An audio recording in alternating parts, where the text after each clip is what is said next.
Ahuru, everyone. My name is Nicole Chung. I am a member of the African National Women's Organization, where I serve as the Secretary of the International Executive Committee.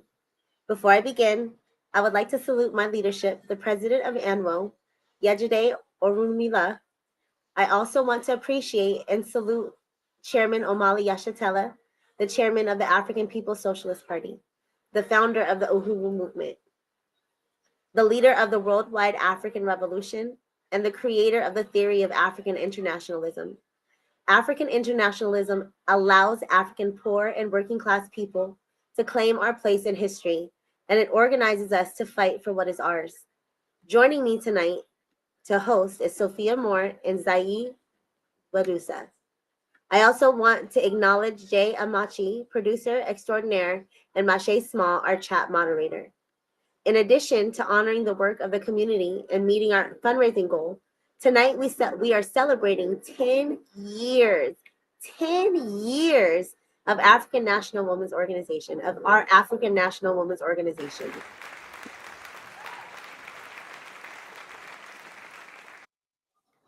It's been a decade of grassroots organizing, of fighting to build the revolutionary cadres of African women. We are necessary in the struggle of African liberation. We are organizing African women, wherever we may be, to come together for one aim, to destroy the parasitic capitalism. During tonight's program, you will hear from the African working class women who are struggling to define our reality amongst the colonized African masses. Women who are grappling with the theory of African internationalism and using it to understand the world around us. Women who are committed to transforming the world. If you're an African woman that has not yet found a political home, we encourage you not to just watch tonight's program, but to join us. Don't hesitate. Our comrade is putting the link in the chat, and you could do so during the program. Take a stance of leadership amongst our people. Tonight's event is a fundraiser. Our goal is to raise $10,000.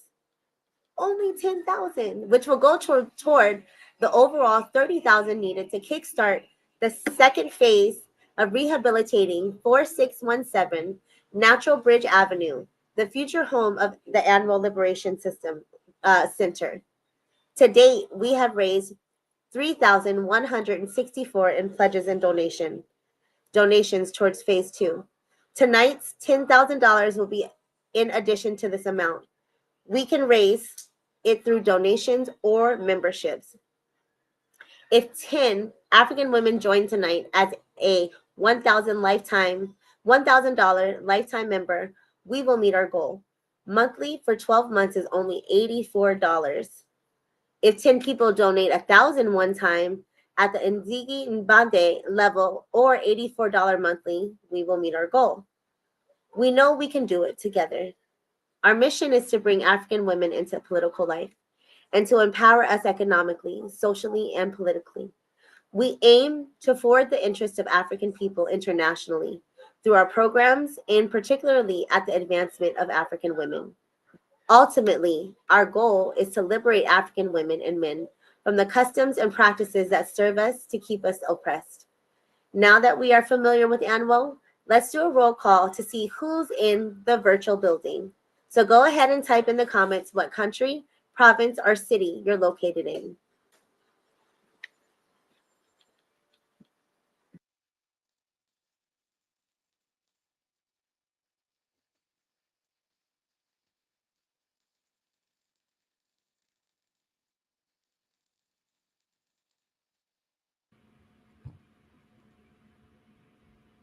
Okay, I'm seeing Coco from Cleveland.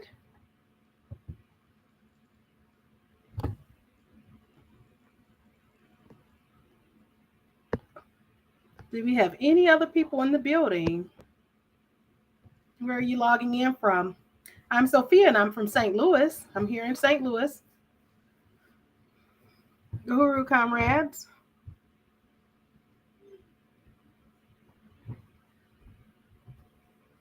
I'm seeing Carol, California, Maryland,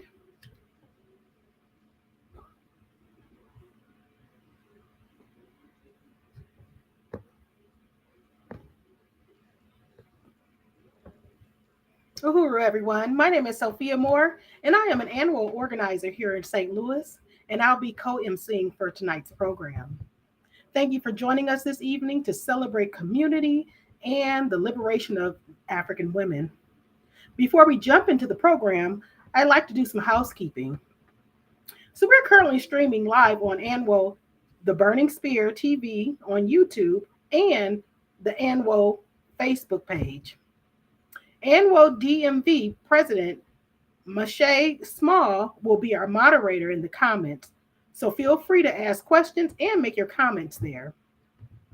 ANWO is an anti-imperialist, anti-colonial, revolutionary African internationalist organization for African women who organize around the pressing local, national, and international issues that add to our special oppression of African women and femmes. If you like what that means, please consider joining ANWO at www.anwouhuru.org/join or supporting ANWO at anwouhuru.org/donate. So that's anwouhuru.org if you want to learn anything else about our organization. So early in the planning process, we were going to have an in-person event, but we pivoted and decided to maximize the efforts by making this event free and accessible to as many people as possible.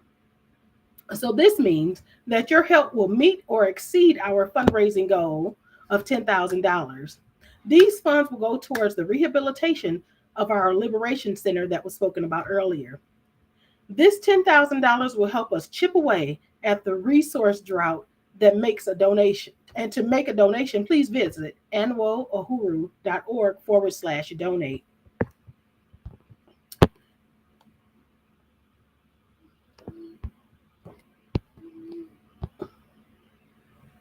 So we'll be calling on you to participate. If you donate or become a member during the program, let us know via the chat.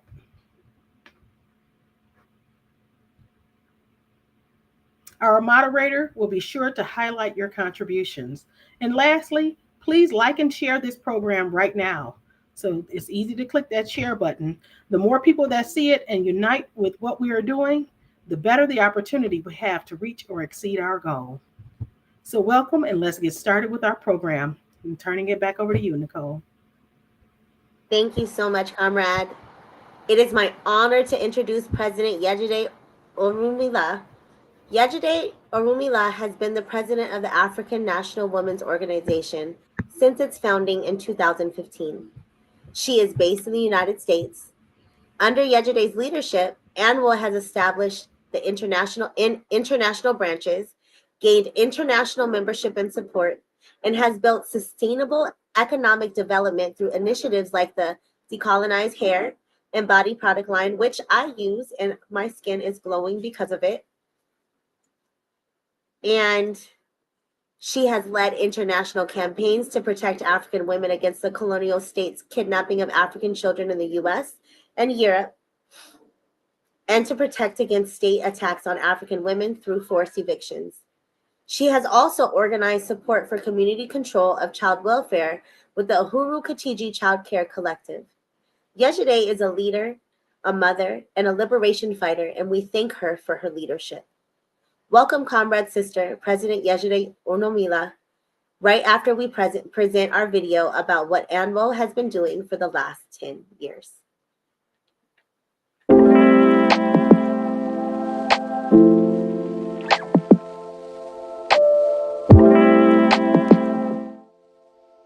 Ten years ago, the African People's Socialist Party launched a strategy, one rooted in the total liberation of African people everywhere. From our founding conferences in Washington, D.C. and London, England, to 10 years of struggle to exist as the political home for African women struggling against our oppression, the African National Women's Organization has fought to build the revolutionary capacity of African women. Since 2015, ANWO has been unwavering in our mission to empower and advance the issues of African women politically, socially, and economically through collective organizing and sisterhood. We know that only through our own unity and self-determination can we break the chains of colonial oppression and create a new world. Over the past decade, ANWO has led countless initiatives. We have built networks of African women, launched international campaigns, and taken action to defend our communities. We have fought for economic justice, health rights, and political power, always guided by the principles of African internationalism. Let's not fight back. Our proudest achievements have been working with and creating powerful networks of African women organizers. Across the U.S. and beyond, our members have taken bold stands against colonial violence, gender oppression, and economic exploitation. We have fought for the rights of African mothers, working-class African women, and young girls, ensuring that their voices are heard in the struggle toward liberation. Imperialist country to come in. Not France, not Portugal, not the United Kingdom, not the United States. Imperialism must go. Our movement is about the people, the mothers, daughters, and sisters who have found strength, community, and purpose through ANWO. Their voices and commitment fuel our work and remind us why we must continue forward to end the parasitism of colonial capitalism. Stop kidnapping Black children! Stop kidnapping Black children! Uhuru, all power to the people. My name is Mecca, and I'm a member of the African National Women's Organization. So I joined the African National Women's Organization because it is an organization that points out the real problem, which is colonialism. But not just point it out, but comes up with solutions and programs to engage the people to fight for self-determination.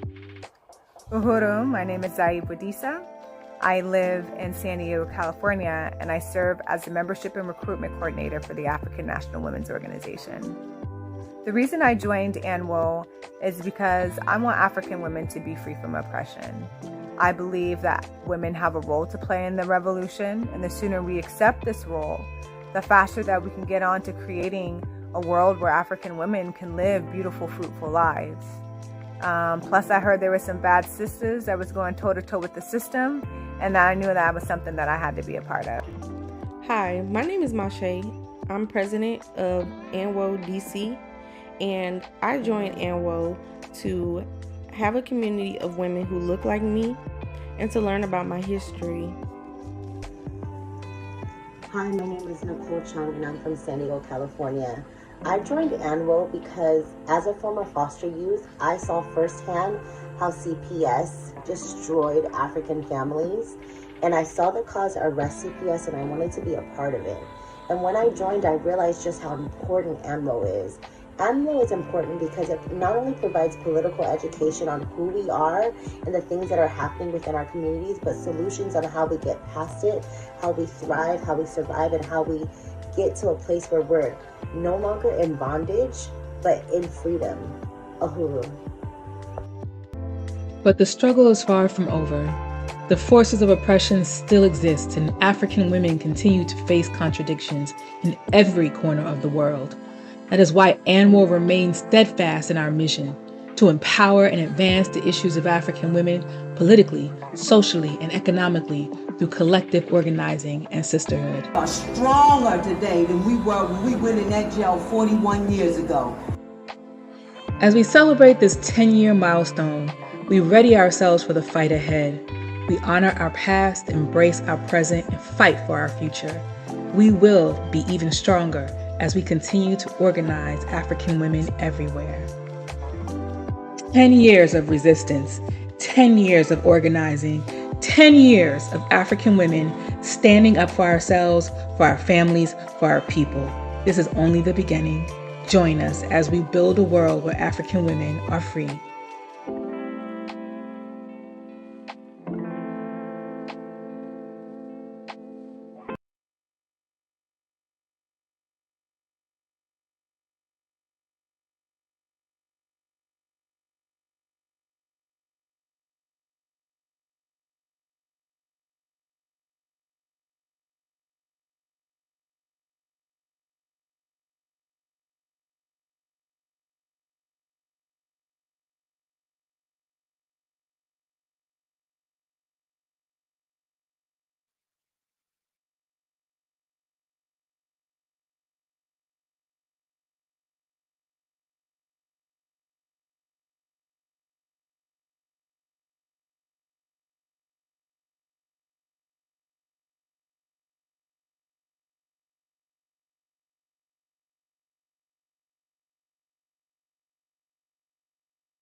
for that pause. Apologize. So thank you so much for showing that incredible video. And yeah, this has been a really amazing journey for the African National Women's Organization. But before I get started, I want to recognize the International Executive Committee of the African National Women's Organization. So Jay, if you could just pop that up for us. Great. So first is me. I'm Yejide. I'm the president of the African National Women's Organization, and I've been the president for 10 years, the whole 10 years. Next is Ayi, who's our membership recruitment coordinator. Nicole is our secretary of the IEC, and Shayla is our international affairs director. Uhuru.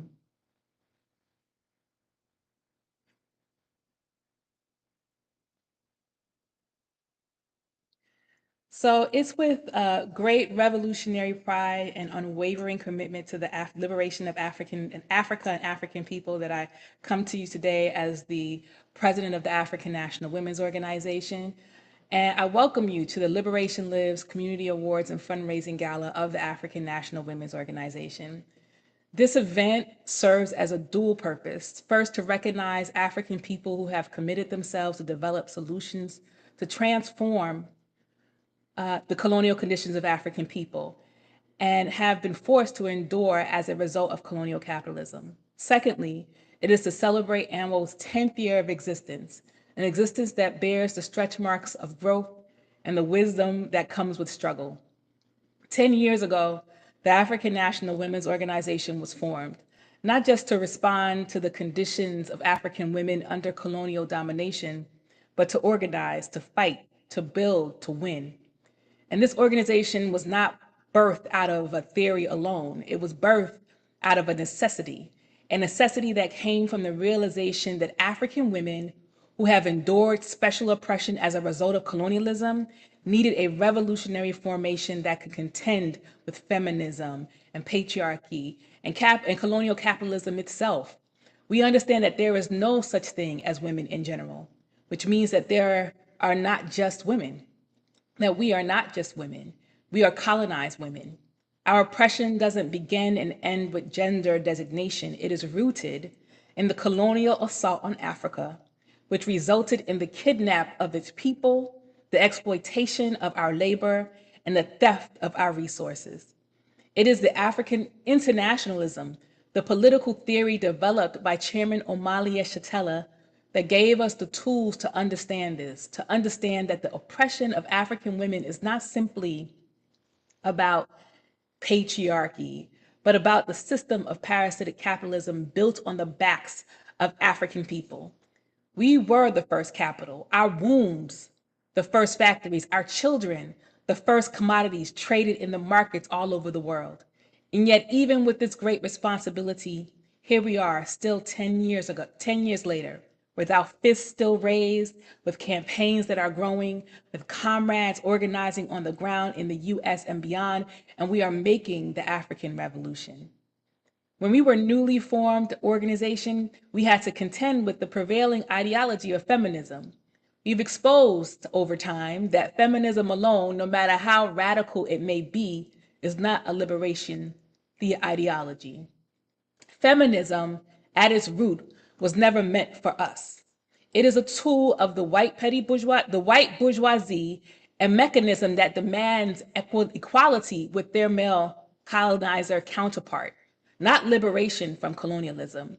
And even as African women use it and attempt to shape it to address contradictions inside the colony, it remains a tool of the colonizer.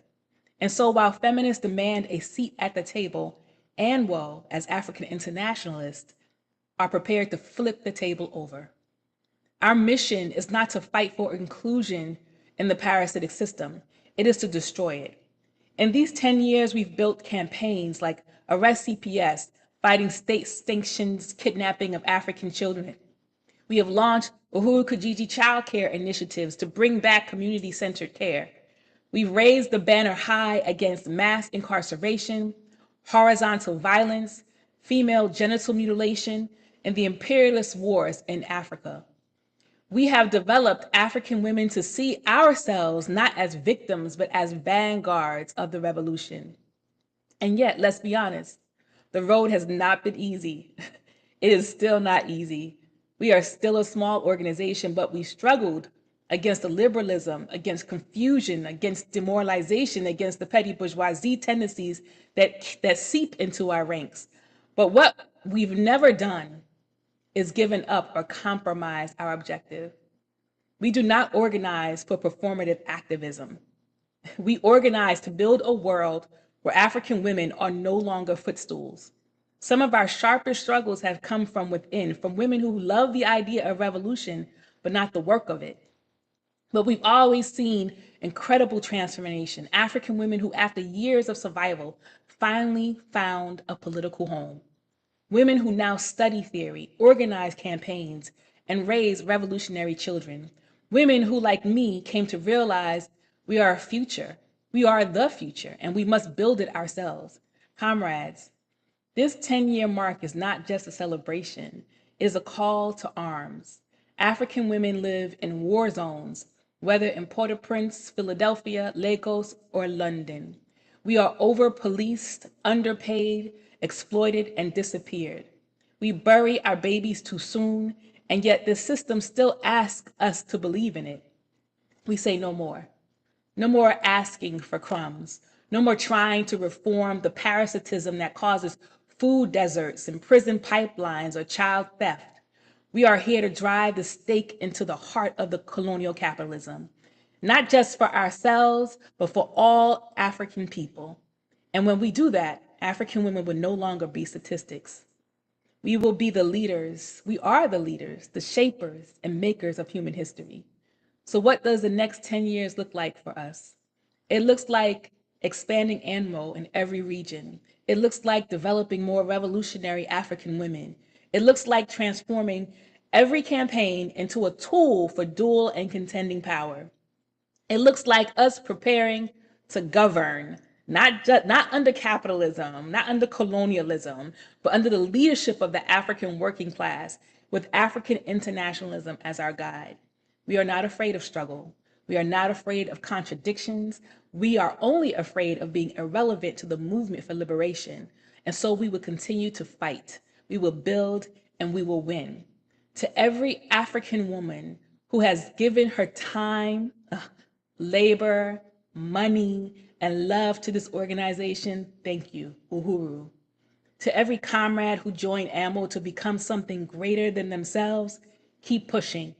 And to every African woman still waiting on the sidelines, now is your time. Join ANWO, build the revolution.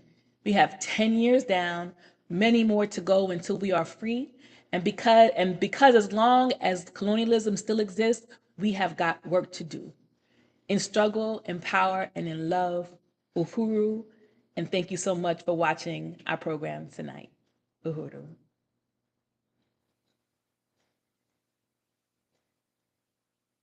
Uhuru. Thank you, President Yesterday. The video and your statement have given me more insight into what it took us to get us to 10 years. Clearly, we are winning, but we have more work to do. We are not free yet. Thank you so much for your steadfast leadership. Next, we have the pleasure of hearing a musical selection offered by Move Media NYC.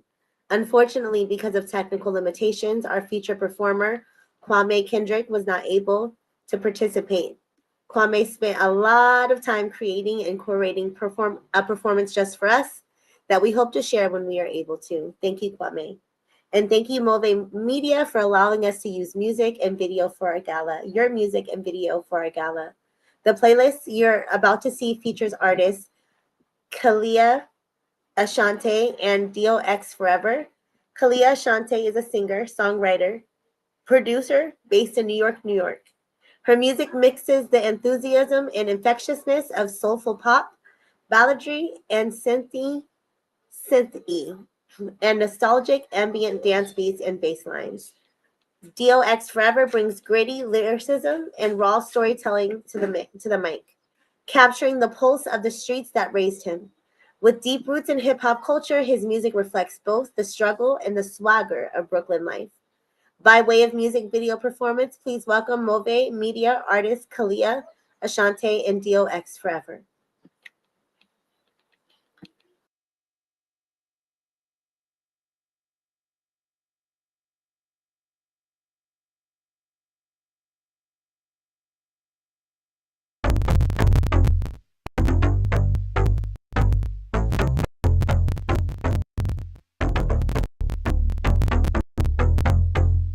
You really try to fool me, but I can feel it in my heart.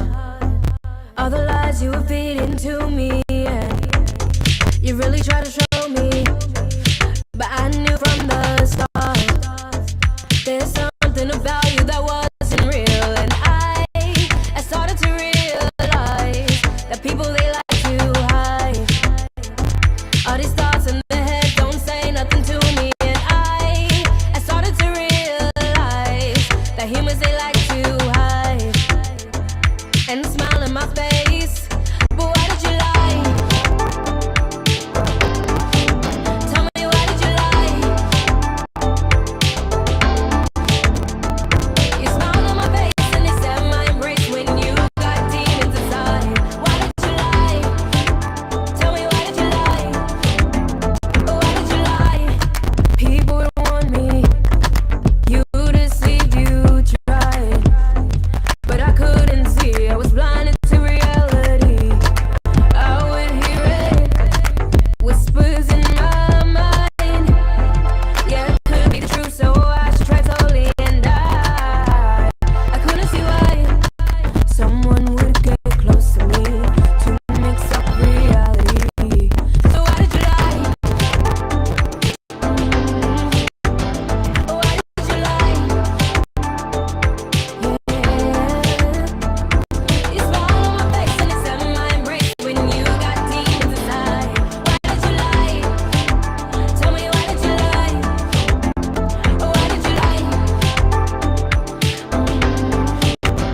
Why did you lie? You smiled on my face and it's in my embrace when you got secrets to hide. Why did you lie? Tell me, why did you lie? Why did you lie? Just move on, that's how it goes. How do I stop from going cold? Life keeps going on, I know, so I have to let go. But why did you lie? Tell me, why did you lie? You smiled on my face and accepted my embrace like you got demons to hide. Why did you lie? Tell me, why did you lie? Why did you lie? Tell me, why did you lie? You smiled on my face and accepted my embrace when you got secrets inside. Why did you lie? Tell me, why did you lie? Why did you lie? Tell me, why did you lie? Why did you lie?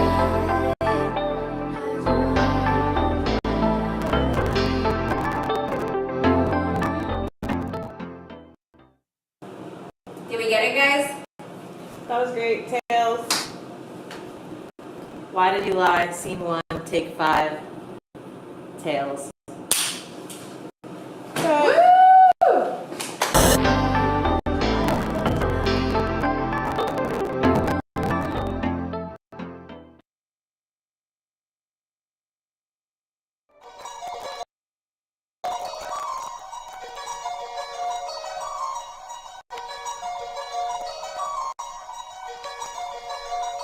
Perfect, perfect, perfect, perfect, perfect.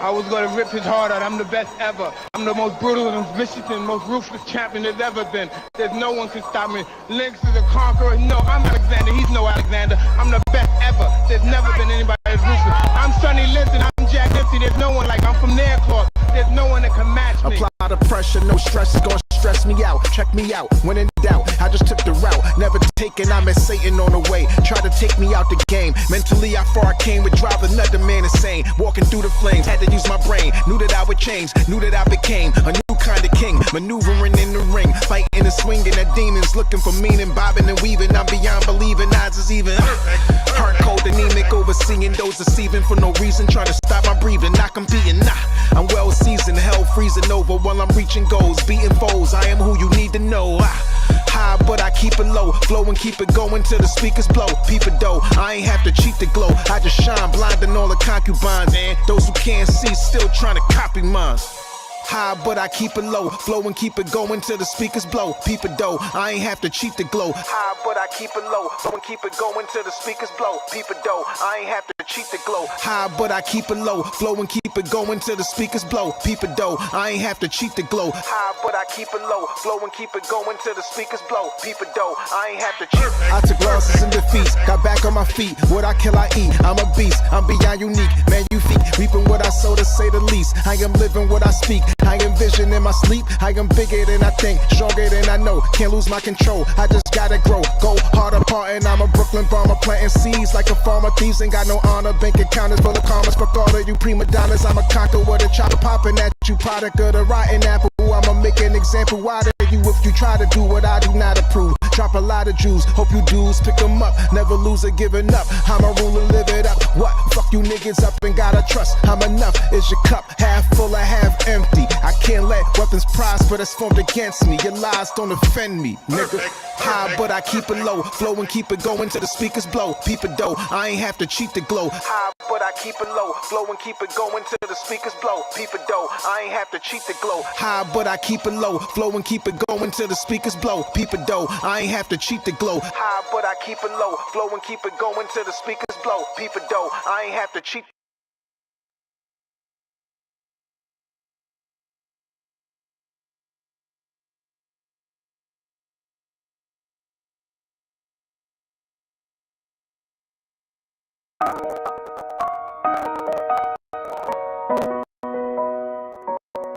There was a time I used to look into my father's eye. In a happy home, I was a king, I had a golden throne. Those days are gone, now the memories on the wall. I hear the sounds from places where I was born. Up on a hill across a blue lake, that's where I had my first heartbreak. I still remember how it all changed, yeah. My father said, don't you worry, child. See, heaven's got a plan for you. Don't you worry now, yeah.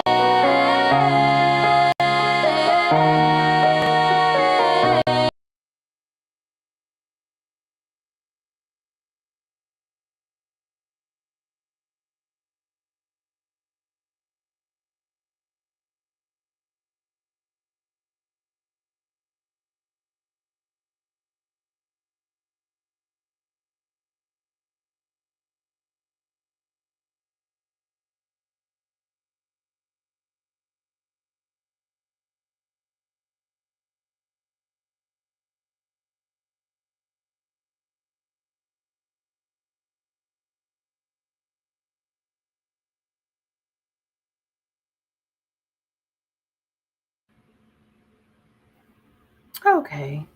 So I hope you all enjoyed that music selection. It's unfortunate that we couldn't have Quandre Kindred be here with us today because he is a great musician, and I look forward to seeing what he's produced. But I want to thank Move Media for allowing us to use their music. Did you all catch that storyline? Why Did You Lie? Represents the current political landscape for the people who feel betrayed by the petty boo. But we are bringing up the pressure. And we soon won't have to worry about colonialism anymore because we are winning. And throughout tonight's program, we will be recognizing the community members who have contributed greatly towards African self resilience. Our first community award winner is Julia Thompson of Julia's Farm STL. Julia has been supporting the One Africa, One Nation Farmers Market since we began. She is a powerful sister and a friend and a dedicated farmer. In 2023, we visited her on her farm. Take a look. She's come a long way.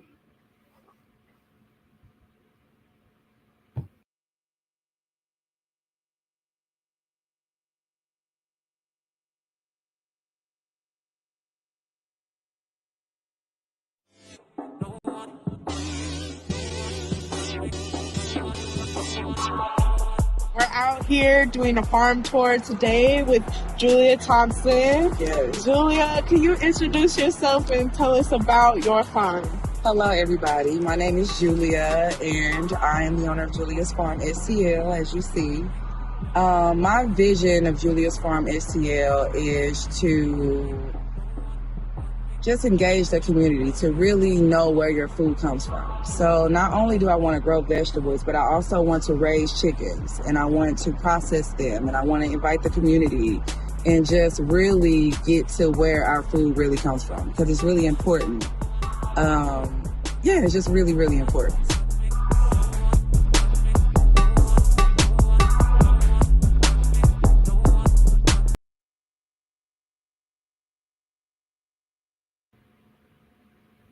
So it's our deepest honor to recognize a woman whose journey from a backyard garden to community empowerment is nothing short of transformational.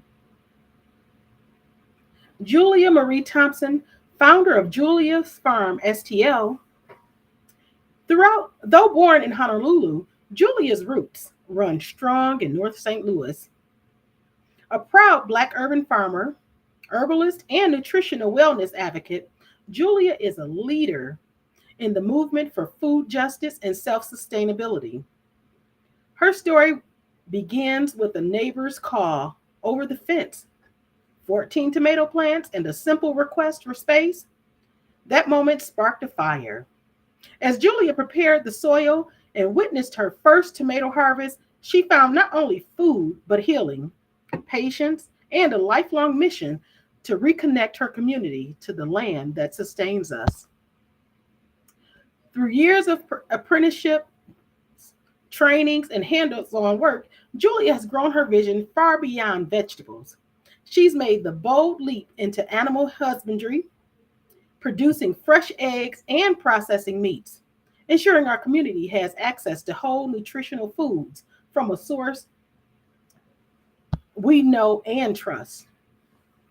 At the heart of Julia's Farm STL in Farm STL is a mission to empower our people with the knowledge and tools for self-sufficiency through urban homesteading.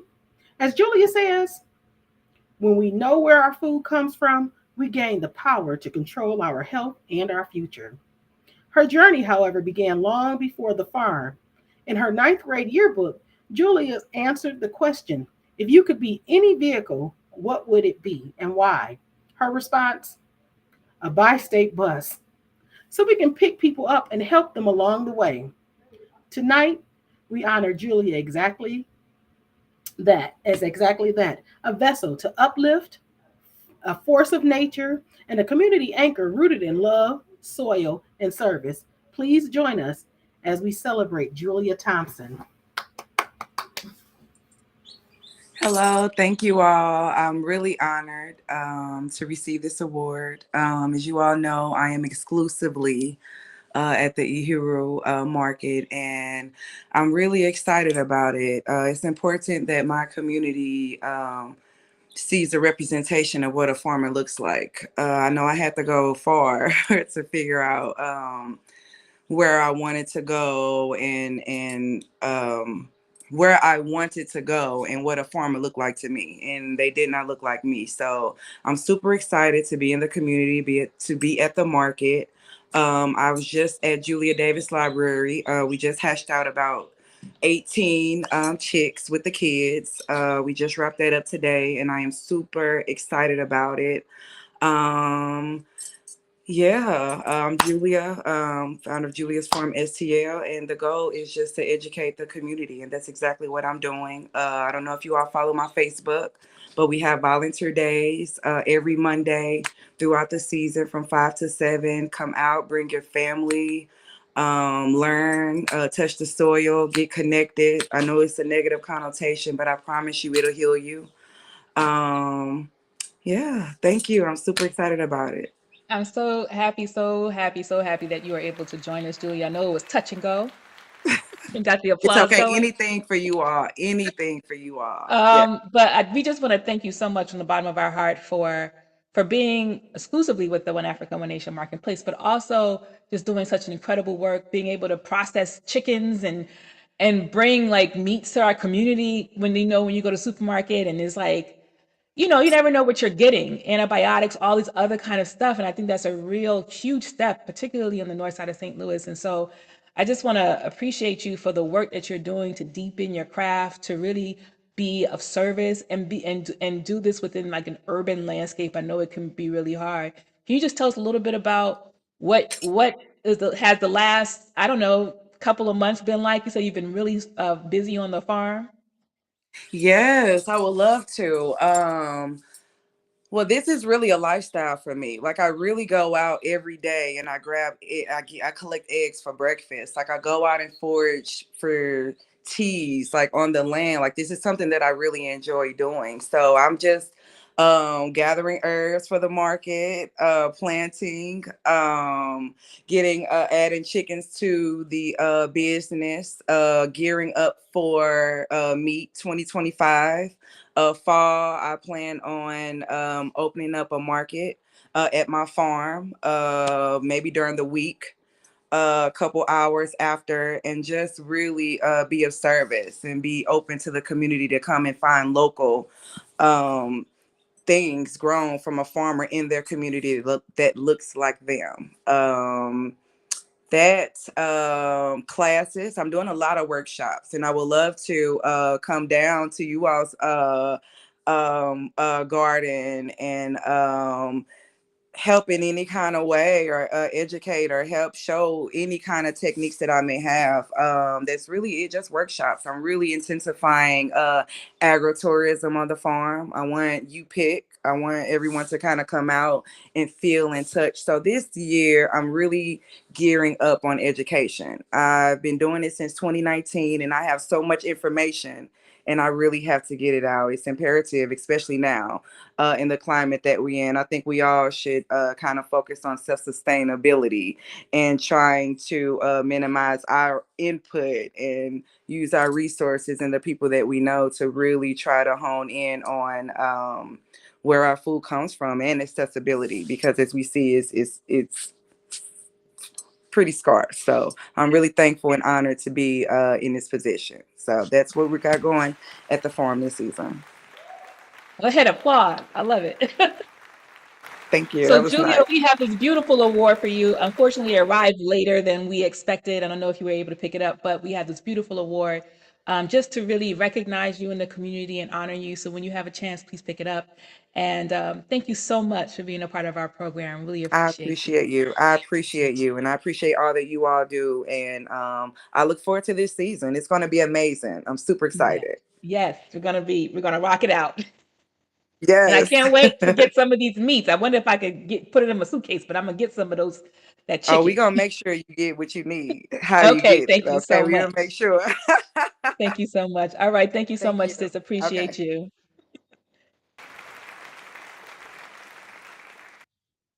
Well, I just want to once again appreciate Julia Thompson for her contributions to the African community.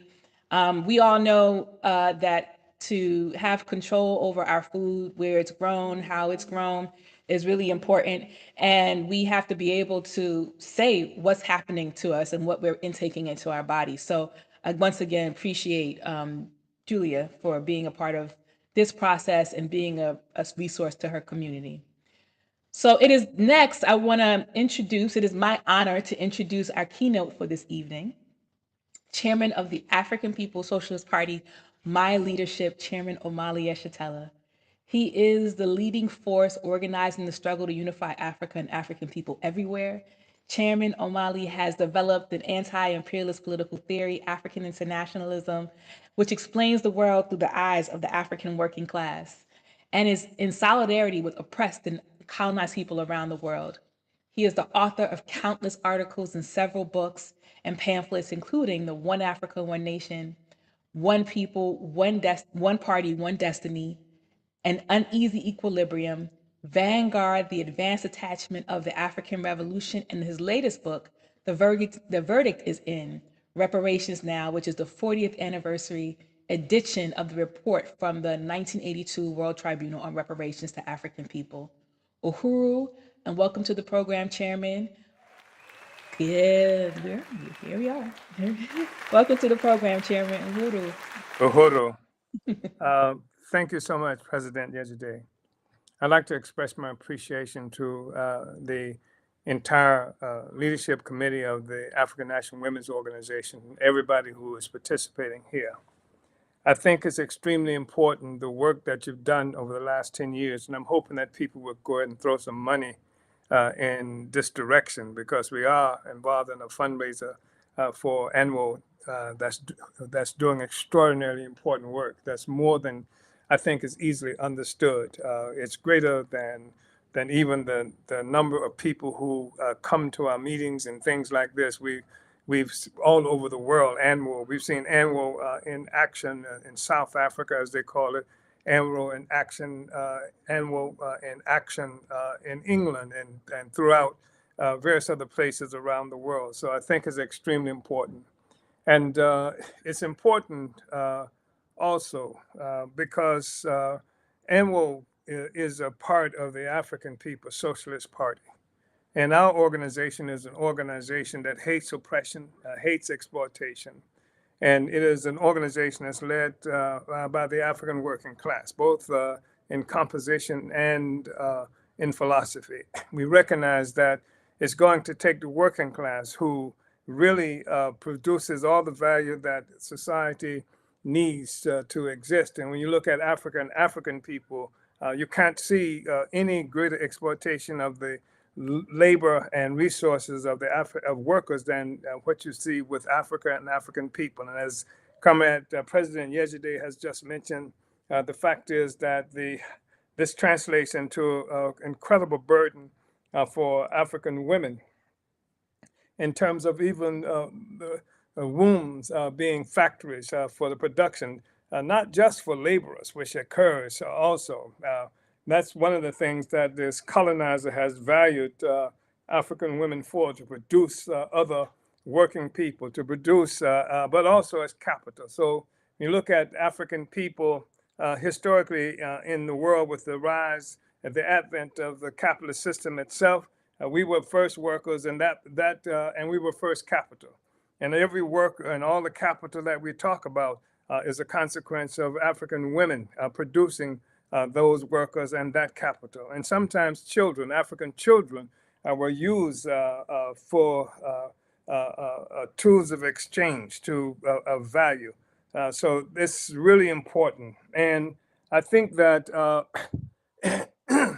while we talk about and can identify certain African women, I have known several who played incredibly important roles in the struggle as organizers, and Ella Baker was my dear friend, for example, who played a big role not only in consolidating the Student Nonviolent Coordinating Committee, which was this incredible organization that represented the bridge between the anti-racist civil rights movement and the anti-colonial Black Power movement. So Ella Baker was there, and she was a dear comrade, a dear friend with SNCC that I was a part of. But there were others like that who we can identify, really important individuals But the fact is that African women, many of whom, most of whom are unknown, unsung, have played historically significant role in fighting against our oppression, not as just somebody who was talking about they wanted to have a better situation with their husbands, or they wanted to have a better situation inside the system. But African women have been on the front lines in the most serious kinds of ways, fighting victims of horrible rapes and stuff. And that's what colonial slavery does. They become property, and sisters becoming victims of horrible rape. I'm told that George Washington, who is held up as the father of this despotic, horrific institution called the United States government, himself died as a consequence of catching some kind of pneumonia, leaving the quarters of enslaved African women who he raped regularly. I don't know if that's the case or not, but it's likely that it is the case, because we were property and were used as property at will, etc. And African women bore the brunt of so much of that, and continues to. And African women have always fought, have never been these passive kinds of persons like represented in movies like Django and other things like that. African women have always fought. Not only Harriet Tubman, who we admire and hold up so much, but the ordinary African women who at home who would grind up glass, and because they were taking care and feeding the colonizer, enslaver, grind up glass and put it in the food. And this was stuff that was happening all over the U.S., where African people and African women were enslaved. And always on the front lines, always involved in struggle, always having to fight. This has been the history. And what now African women have been denied for the longest period of time, an organization. And I want to say that there's a white man whose name was Patrick Monahan. He's somebody who put forth the idea of benign neglect as it comes to the conditions of African people and changing our circumstances, and being opposed to any involvement by the United States government to change our status as enslaved Africans in this country. He came up with this concept. And he said that African people are really responsible for our own oppression. And he gave, as an example of our being responsible for our own oppression, what he characterized as matriarchy. That the African community, he said, was a community led by women. It was women leaders that characterized it and defined it as matriarchy, and that was a fundamental problem, a fundamental weakness in the African community and African society, as far as he was concerned. And of course, he recognized that that one problem, he said, that was equal to that was the fact that African people always worked collectively and refused to adopt to the notion that's predominantly among European societies of individualism. That our stance was always for the community, that we were advancing the entire people, the entire group. And Monahan's position was that that was one of the reasons that held back progress, because from his perspective, dog eat dog, every man for himself, and I meant that literally. That's the way society advances, and that's not what we were doing. So we have a different perspective on everything, on life, and of course, African women bore the brunt of so much of this. But now African women, for the first time, have, and it's extremely important, their own revolutionary party, a party of the African working class, a party that is guided by revolutionary theory, a party that recognizes that the significance of the kind of crisis that we see in the social system, that has so many liberals trembling in their boots and what have you, because they don't recognize how this system came together and how and the nature of the system itself, as do we. And so the African women now have the ability to corral all of that energy and all that will to struggle and all that will to fight into a single organization in the form of the African National Women's Organization. And the African National Women's Organization, as we said, is not just some kind of feminist organization. And that's extremely important to say because in many ways, feminism is the kind of equivalence of racism or fighting against racism. We see in many ways a victory in the struggle against racism with people like Obama and with people like the local elected official where you live. The fact that they could now run for office and get elected, it overcame like the racist opposition to that, the right to even participate in elections. That was something that's powerful. You can participate in a colonial election. You can become an instrument of colonialism. It doesn't liberate us. It doesn't liberate our people. And the same thing is true with feminism. So you can now become Kamala Harris. You can now become somebody like the mayor right there in Washington, D.C., where I think the general area where Comrade Yejide is located, and of course the mayor here in St. Louis, where we are, is an African woman. So you can say feminism was victorious to the extent that it was able to elevate this woman, but it wasn't helpful in terms of the colonial domination of our people. And it's colonialism. That's the struggle that we have to make. That's the struggle that Ella Baker was able to unite with, not only with her participation in the creation of the Student Nonviolent Coordinating Committee, but even at the time where in 1977, I think it was, where I created Tactics and Strategies for Liberation. She was one of the first persons to sign on to the tactics and strategy that we created. So I wanted to just say salute the African National Women's Organization. 10 years is extraordinary. We've overcome with the existence of this of ANWO so many of the obstacles that stand before our liberation. We've changed this situation where so many African women were pessimistic even about the struggle of the revolutionary movement because we've seen history where so-called revolutionaries have come to power and they had on their agenda listed that they were going to liberate women and what have you, and it never happened. But in this instance, the African National Women's Organization is a part of the Revolutionary Party. It is on the Central Committee of the Revolutionary Party. Its leadership is. And it fights seriously and furiously for the rights of African women, not only in the world in general, but inside the African People's Socialist Party. But it is a part of the historical trajectory of the African People's Socialist Party because ANWO is just one of the representation of African women. Historically, African women have played key leadership roles. And one of the awardees in this meeting, if I'm not mistaken, is an African woman who is a leadership of the African People's Socialist Party. And if you look at the history of the African People's Socialist Party, you will see that for most of our history, at least 50% of the leadership have been women. And that's not because we've come up with some kind of liberal concept of a man and a woman both being necessary, but because African women have stood out and led, and there's been nothing that stood in the way of African women. In fact, it's been recognized that the freedom of our people requires the equal participation of women who have shown nothing but genius throughout the history of this relationship that we have as a people.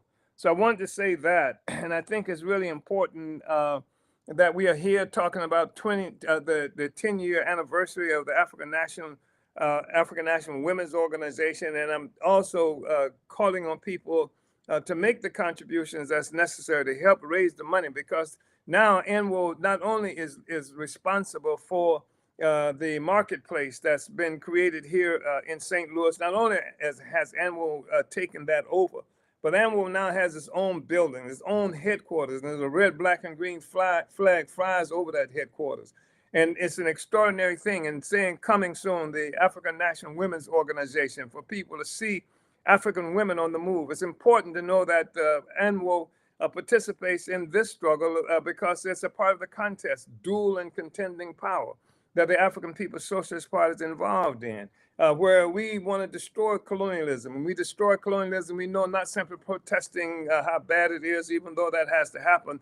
We destroy colonialism, which is alien and foreign domination power over our lives. The ability to feed, clothe, and house ourselves is something that has been taken away from us. And then and economic and political institutions now replace our own self-determination, our own agency. But but with the dual and contending power, with the Black Power blueprint, that our movement, and when I say our movement, I'm talking about the movement that ANWO is a critical component of, the Black Power blueprint that's creating institutions for taking care of African women. And the reason it is creating institutions to take care of African women is because that women are in the leadership of the organization. The reason that we talk about having a doula program as a fundamental component of the work here in St. Louis is because women are in the leadership of the organization.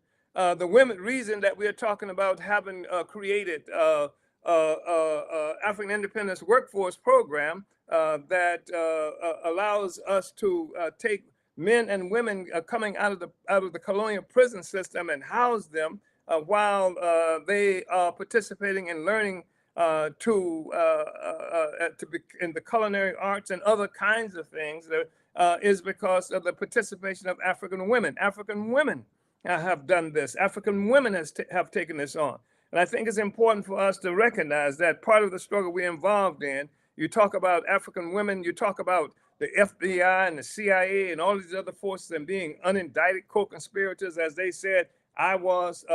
But you look at what happens to African women. They starve us to death. And they in the name of helping us, these are the good white people. These are the good liberals, except in the name of helping us, they provide something like welfare to our communities and but the requirement for welfare is there can't be a man in the house that destroys our families, and then trying to get out that welfare becomes like an act that you have to go against the policing of that institution, the welfare institution. It's welfare slavery that has been imposed on us. It's another form of supervision. It's another form of police control. People that they call themselves welfare workers and things like that. Social workers can come into the houses of women and look under the beds and make sure no men are there at any given time.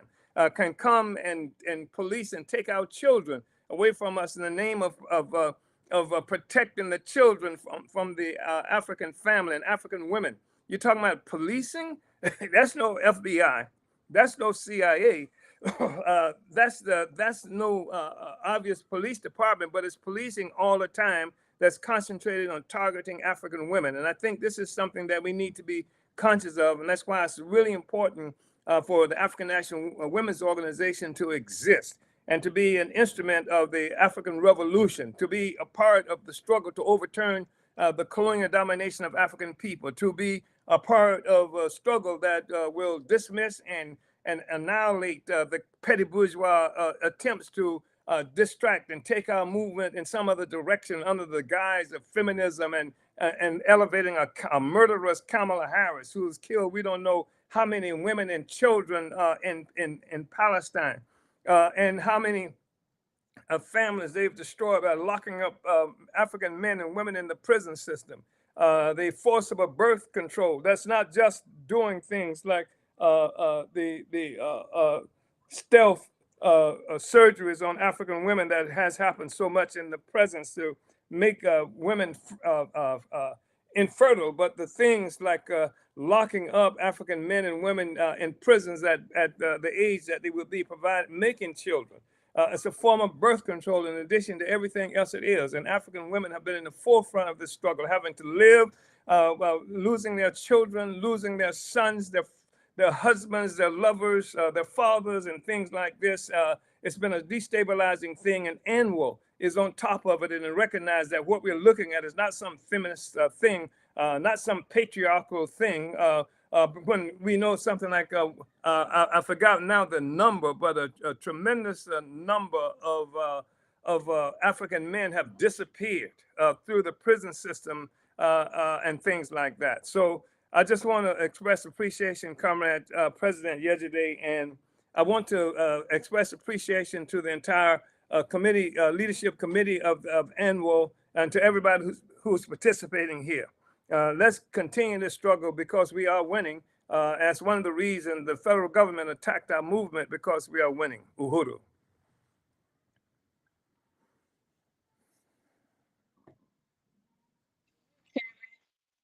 Thank you so much. That was a powerful presentation. Chairman, can you talk a little bit more about the fight back with Hands Off Uhuru, please? Yeah, I talk about the fight back, hands off of Uhuru, but I want to, if I may, Yes. I want to say that one of the things that's always been helpful for me is the fact that my grandmother, who was an extraordinary African woman, who did childcare for me because my mother was an entrepreneur of sorts, owned beauty shops and stuff like that, and ran them and worked all the time. But my grandmother raised me much of the time. She was the childcare provider, and she was the one who gave me the political education. She didn't talk about the revolution. She talked about stories. She gave me Bible stories that it took me, I was in my 50s before I understood it was political education. Bible stories that of heroic people rising up. But I was lucky because I was born in an era where what they used to be characterized as race talk was happening in every community. And there was not a place that you could go, a home you could go into, a community where discussions would happen, where we're not talking about the race issue, the race problem, what was happening to Black people, etc. So she had a profound impact on me, as did my mother. My mother. I mean, I grew up in a beauty shop. My mother had beauty shop, and I grew up in a beauty shop around women all the time, and that's part of what helped to inform me and my relationship and understanding of women and the power of women in our lives. And I didn't think of it as something that was extraordinary. I came out recognizing it was normal and natural. So it wasn't like some kind of struggle had to happen for women to become critical leaders.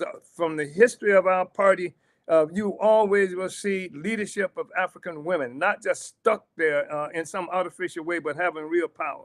So I wanted to say that in terms of the Hands Off Uhuru movement, the United States government, as most people in this meeting know, the United States government attacked me, my home that I share with Deputy Chair Ona Zane Ishatella.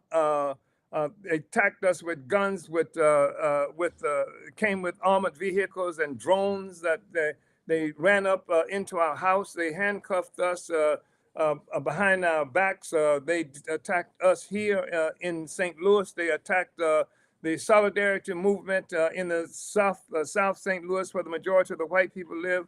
They occupied our spaces. They stole our devices. They stole our computers. They stole our iPads. They stole our cell phones and anything that participated in communication. They did the same thing in St. Petersburg, Florida.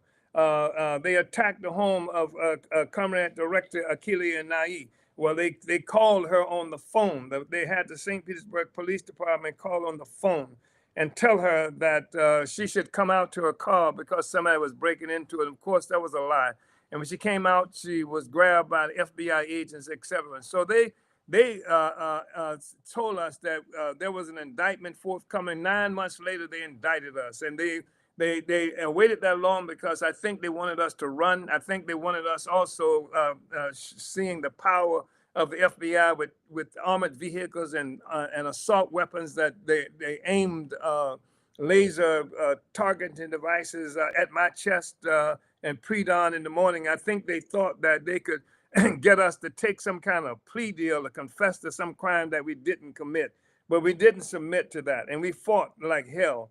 And we fought an extraordinary battle that where hundreds of thousands of people came on board. And you, Comrade President Yejide, played a critically important role as a part of the fight back, and ANWO did, and various other kinds of persons and organizations. I think more than 240 different organizations were connected in some way or another with this struggle. And so we beat them. We went to court, and we didn't. They didn't have a single human witness. They brought 12 FBI agents as witnesses against us. They brought 2 so-called professors, so-called expert witnesses around Russia.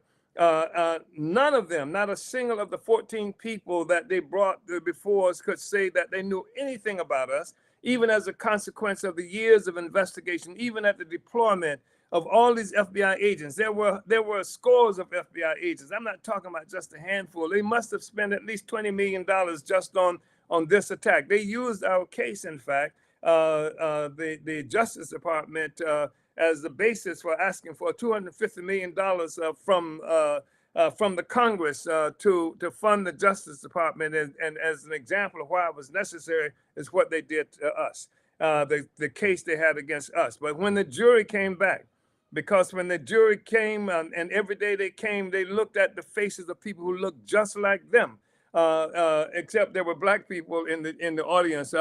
And they didn't see anybody who looked like they might have been a Russian agents, as we were charged with being Russian agents and conspiring to be Russian agents without notifying the Attorney General. And the jury couldn't convict us on that, because part of what happened was they allowed us to put forth we didn't put forth a single witness, but we put forth videos, and we put forth the political documents, the tactics and strategies for liberation. We put forth the fact that, yeah, I went to Moscow twice, which they said was the basis of my becoming a Russian agent, but I also went to Ireland, and I also went to Spain in 2007, spoke to hundreds of people there, that I have traveled all around the world, winning friends and allies to our movement for liberation. And so we beat them on that. And so the jury said, no, we can't convict them for being Russian agents, but they did convict us for conspiring to do something that never happened. That is to say, conspiring to be Russian agents, which is extraordinary. But we fought them and we won. And it's extremely important, because the FBI brags about, the Justice Department brags about them having something like a 97% conviction rate. People were telling us they have a 97% conviction rate. You should roll over. But we didn't. And they have a 97% conviction rate is because people are intimidated when they face the power of the United States government, and they take these plea deals. And that's 97% as far as the federal government is concerned. But most people don't recognize in state courts, there's a 94% conviction because of the same thing. People not going to trial, people taking deals so that they can avoid the tyranny of a system that says, on the one hand, that you have the right to be tried by a jury of your peers, which has never been the case for us. But on the other hand, even as it makes that statement, they tell us if you go to trial, if you use this so-called constitutional right, if you do that, then we're going to double up on what you might have got if you had just confessed, been a good person. So we didn't do that. We fought, we won. And again, I want to thank ANWO and you, Comrade President, for the work you did to support this struggle that we were involved in. They had to drop the charges altogether, the indictment threat against Comrade Akilia Nai, who has been a formidable force in this whole movement. So I want to thank everybody for being here. And I want to, again, call on people to make the contributions to ANWO, to give it the added strength and power that it needs to advance the cause of our revolution through opening up the door to political participation and training, letting African women achieve the kind of confidence that's necessary. Because sometimes, as we know, Comrade Yejide, when women have come in, they've lacked confidence because they've been beaten down and told that they don't have the ability and the right to stand up. And so, but through ANWO, we've seen that change. We've seen African women become extraordinary leaders and what have you, and able to stand up to anybody and anything. So I thank you so much, and I hope we can get as much support as we need for ANWO. And I'm looking forward to the market opening up, because it's one of the few places that I can go and shop with some kind of confidence. And I also want to thank ANWO for loaning us in the Black is Back Coalition this remarkable comrade who is here with us too. So thank you so much. And I'm talking about Zaid, the woman with the big hair right now. So thank you, comrade. Thank you so much, Chairman. Thank you so much, Uhuru. Uhuru.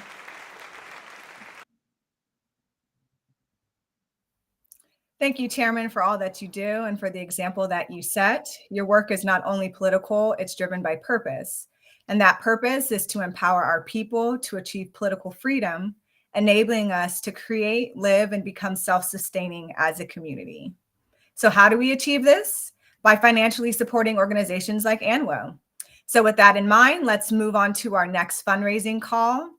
Again, comrades, this gala is a fundraising event for our Liberation Center.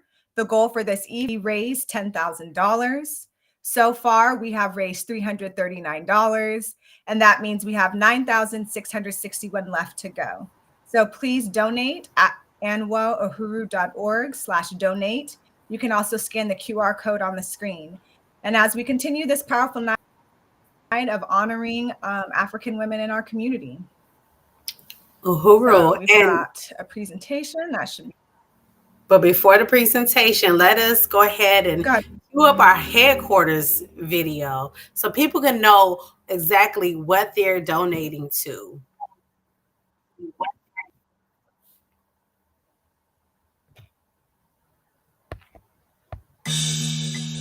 The African National Women's Organization Liberation Center is an ambitious initiative born from the vision to transform 4617 Natural Bridge Avenue into a vibrant facility. This space, generously donated by the African People's Education and Defense Fund, will become a working-class embassy, a hub for community empowerment, and a testament to the resilience of African people. Located at the heart of North St. Louis, a community deeply affected by centuries of colonial exploitation, our mission is clear: to uplift and empower. We acknowledge the stark realities of poverty, health disparities, and violence that plague our community. Our aim is to reverse these trends and create a thriving international hub for African people. But we can't achieve this vision alone. We need your support to bring this dream to life. Your donation toward our goal of raising $60,227 will fund the comprehensive rehabilitation of the property, including crucial steps like installing kitchen and bathrooms, full electrical upgrade, installing new plumbing, repairing the roof, reinforcing decks and fencing, and transforming the front facade. Why should you donate? Because every contribution brings us one step closer to providing working-class African women with a property of their own, a place where they can heal, organize, and thrive. Why are we doing this? Because we are committed to advancing the cause of African self-determination. Our center will provide vital cultural, social, and community spaces that celebrate African people and serve as a catalyst for change. Our vision includes creative and incubator residencies to nurture talent, community childcare to support families, and a safe place site to offer refuge and support. Additionally, as the headquarters of the African National Women's Organization, the center will serve as a national and local organizing space empowering African women and femmes in our struggles against the impact of colonial capitalism.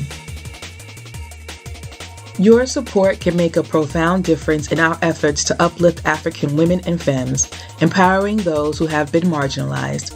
Join us in our mission to strengthen our community, nurture resilience, and pave the way for a brighter, more equitable future. Together, we can ensure that the flame of African self-determination burns brighter than ever before.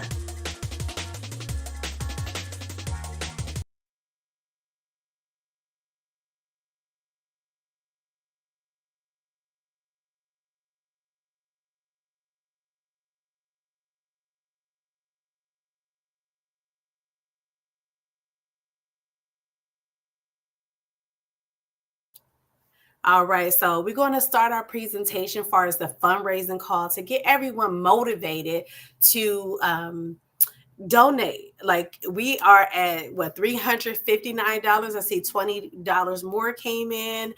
I really want us to pay attention to this presentation to get to understanding of what ANWO does and how you can be excited about the work we do. Jerry, you able to show the slideshow?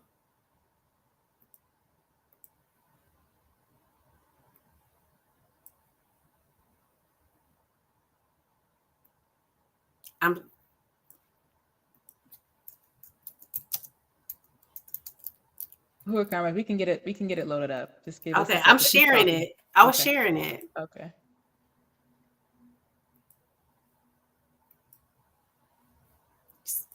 Is in the background. Oh, there we go. Okay, awesome. Let's go ahead and get into this. So, just before we go ahead and go into the actual presentation, I want to share a quote from Chairman, even though you just heard him speak, I want to share a quote from Chairman O'Malley Yeshatela, which really fuels ANWO and the work that we do. Our struggle against colonial capitalism must be rooted in the actual colonized territories that we occupy. This is the essence of dual and contending power. The victory of our party will come as a consequence of our success in transforming every colonized African community into a conscious and active opponent active opponent of colonialism. We will take organization and ideological development to the heart of African working class communities where the colonial contradictions are concentrated.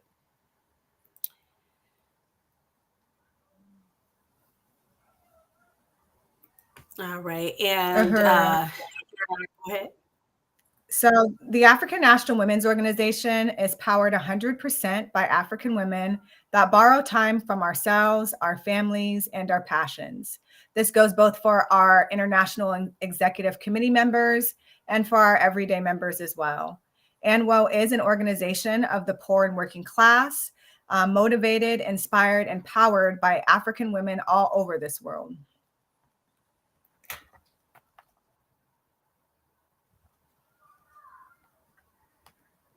So ANWO needs your help to support, to carry out the Liberation Center project. Your donation and your resources allow us to continue to put in the revolutionary work needed to overturn colonialism and win the masses to the Uhuru movement. So, as yesterday mentioned in the video, some of the goals of the the ANWO headquarters of the ANWO Liberation Center. The objectives of the headquarters is to be the face of ANWO, a community space for African women to organize, African ANWO programs, and production and distribution facilities for decolonize and ANWO merchandise. And then other potential uses is urgent housing for displaced women and children, ANWO cadre schools, retail space for decolonize and ANWO, and a Harriet's Daughter Book Club location.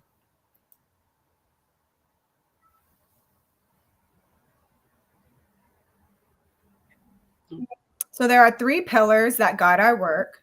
The first being economic development, political action, and political education. Donations and memberships are not only only ways to contribute to ANWO. Decolonize has been a hearing body, has been our ANWO's primary economic development strategy, featuring images and quotes of our revolutionary veterans. Decolonize puts revolution in the hands of the people. Through curated hair and body products that are made to protect and treat harmful exposure to the environmental effects of colonialism. Decolonize encourages and supports individual economic development through retail and distributor programs. To purchase Decolonize products or become a distributor for Decolonize, visit decolonize.com. Something I'm super excited about. And what has been developed into a lifestyle brand for our members, supporters, and the masses that can relate to our political messages. We have t-shirts, hoodies, long sleeves, 15-ounce coffee mugs, backpacks, fanny packs, iPhone and Samsung phone cases. To support, you can visit anwouhuru.org/storefront.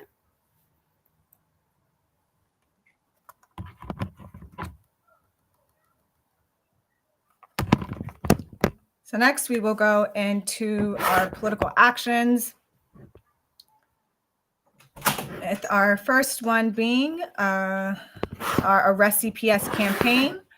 The goal of this work is to expose the parasitic nature of the foster care system and the devastating role it plays in the lives of Black families. Organizing and advocating leads to community-controlled resolutions for the families that are in need. ANWO has worked hard to reunite African families affected by the colonial state, which infringes upon African families and the community's ability to be able to raise our children. This year will be the 4th annual Black Mothers March, where we host a series of events that are curated to educate and connect people from across the nation fighting the family policing system. For more information, visit blackmothersmarch.com. Now, political education and development is a non-negotiable for progressive organizations like ours. ANWO provides internal and external learning opportunities for our members and the public, with the objective of winning African women to revolutionary work, while we host various events locally, regionally, and internationally. ANWO has 2 ongoing political education projects. First is the Breakdown. The Breakdown is a monthly news analysis and opinion program, as well as a platform for highlighting guests whose issues spotlight the international plight of colonized women fighting colonialism. The Breakdown is a niche platform giving voices to African women all over the world fighting for African liberation. African women must lead, but we must be heard first. The Harriet's Daughters Book Club and Study Group is our monthly meetings led by ANWO, where African women, femmes, and supporters come together to discuss books and other literature that centers on African liberation themes.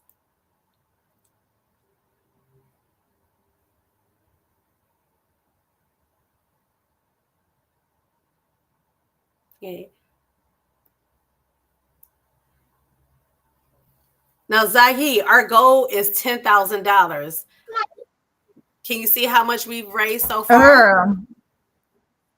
So yes, we've already raised $559, which means we still have $9,401 left to go. We still have, I believe, an hour and a half left of our program. So I know that we can do this, comrades. The QR code is on the screen. And to visit, go to anwohuru.org/donate.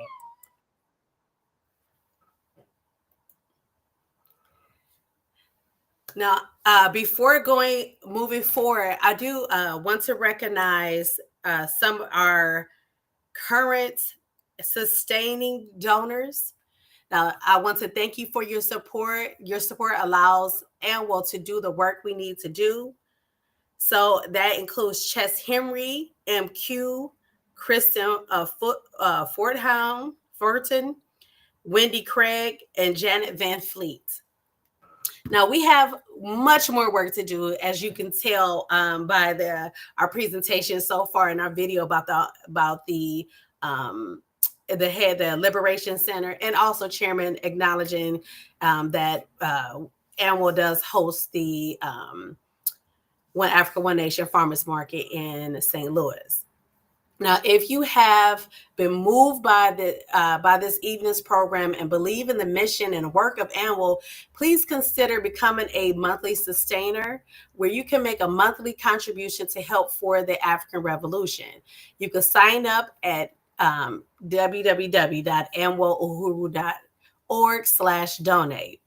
Now, you can also make a one-time donation, and that's kind of why we're here. $50,000 is where we want to get. So if you want to donate $50,000, speak now. Speak now. We're not going to start raising money, but just let us know you got it. Anybody? I'm checking the comments. Anybody got 50,000? Got a spare 50,000 laying around? What about a spare 25,000 laying around?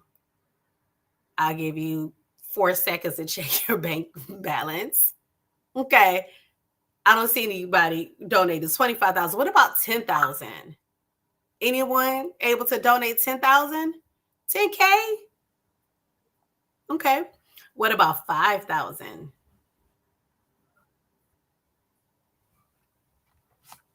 All right. And anywhere able to donate 1,000? We got any 1,000ers?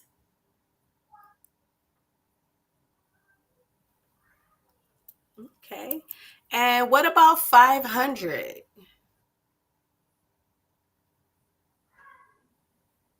Yep. You don't have to tell me. You don't have to put it in the chat, even though it'd be nice if you do. But if you can go ahead and visit anwoohuru.org/donate, you can donate anonymously as well. So since we don't have anyone that called out $500, I do want to acknowledge and the donations that have come in so far. So we have donations from MQ, Impedum, which is another Uhuru Movement organization, Penny Hess, DC, DC owners today, Yeshatella, Stephanie Mittler, Kitty Riley, yesterday, Maureen Wagner, and Christina. It is, we don't have a last name on that, but I'm thinking it's Christina that's on a panelist today. So I'm going to take a minute and allow people to enter in the chat if however amount they want to pledge. If you want to do a sustaining donorship of, $10 a month, that is, let's start at the sustaining donor amounts. So we have the Nzinga Mbande level, which is $1,000 in a year, which equates to about $84 a month. Then we have the Harriet Tubman, which is $600 donation, breaks up to $50 a month. And then there's a $300 donation, which is the Ella Baker level, and that's $25 a month. And lastly, there's the Asada Shakur level, which is $120 a month. So anyone open to becoming sustaining donors? Again, donation levels start at $10. Now you can start or renew at any time. Go ahead and, oh yeah, we got $50 from Kingozi, Uhuru. Right on. Okay, so I am going to pledge $25 today, and I'm also a sustaining donor, but I have to get things out. Uhuru, can I jump in if you don't mind? Sure, Uhuru, hop in. Thank you, Karma. I know. I'm trying to get a liberation center open, y'all. We trying to get a liberation center open, y'all. So we appreciate y'all for the donations that's come in so far. But we got to get the Liberation Center open. This is going to be a nerve center for the African Revolution, for African women in the headquarters of the African nation. Right now, it's in St. Louis. We are planning to get phase 2 open. We need $30,000, comrades. We are asking you, if you don't got it right now, share this video with somebody who you know got it. You know what I mean? So get to have them come into the chat and say if they're going to donate $10 a month. $10 a month is what, $120 a year. That's going to help us get us closer to our goal. You can do the one time, you can do the monthly, and these are the things that's going to help us chip away at this really big goal that we have for ourselves. So we trying to open this center, y'all. We trying to get the sweat equity, the real equity. We got to get sinks and bathrooms and floors and walls, doors, steps. We have to get it all. We got the roof on. We got the roof on. $10,000 we raised with the help of our comrades. The roof on. The roof on the top and of the building, it was new, and we are excited about that. But our next level is going to be to do the inside, and we want to be able to start getting people in, getting AC and electricity and all that stuff happening with our building. So thank you so much for everybody who's donated so far. That's amazing. We know how difficult it may have been for you to do it, but we appreciate that you're giving your resources to the African liberation struggle, to African women who are leading.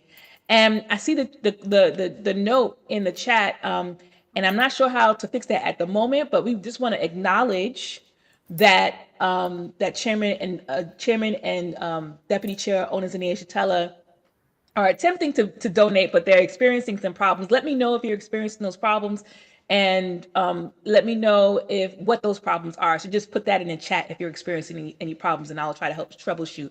But yeah, we one step closer, y'all. One step closer. We're chipping away at that. Uhuru. Uhuru. Uhuru. I still want to get. I know we got some more donations coming in, but I want some more. We up to $1,024. It may be more than that now. We still adding. Yeah, so we've got $8,976 left to go. I know we can do it, comrades. As President Yejide just said, there is a lot of work to be done to the building. I know you saw some of the images in the video. But yeah, we gotta keep it coming. Keep them coming in. And I also want to emphasize that the ANWO Liberation Center is going to be a safe haven for mothers. I think I'm not involved with the arrest CPS work, but I've been in conversations where that has been a need for mothers to have somewhere safe to go. We've had that experience. I know Zaid maybe have more experience with working with arrest CPS and those mothers that need that attention, but that's just one of the many things that not only that we want to do, but we need to do. It's very important, as the initial quote said, to create dual and contending power. Because as long as we don't have our own separate, organizations and services, we're going to be subject to, being dependent on them. And that always comes with the overall oppressive, just pressure of colonialism and capitalistic colonialism that we experience on a day-to-day basis. I want us to get free. That's right. Uhuru, comrade. I believe we got some more donations coming in. We just received a donation. Yes, can I just say this to everybody who's trying to donate and experiencing some problems? Let me know in the chat what those specific problems are. Are you going to the link and you're not seeing the link? If you're not being able to see the amounts that you, let me know what the specific issue is, and I can help guide you around that.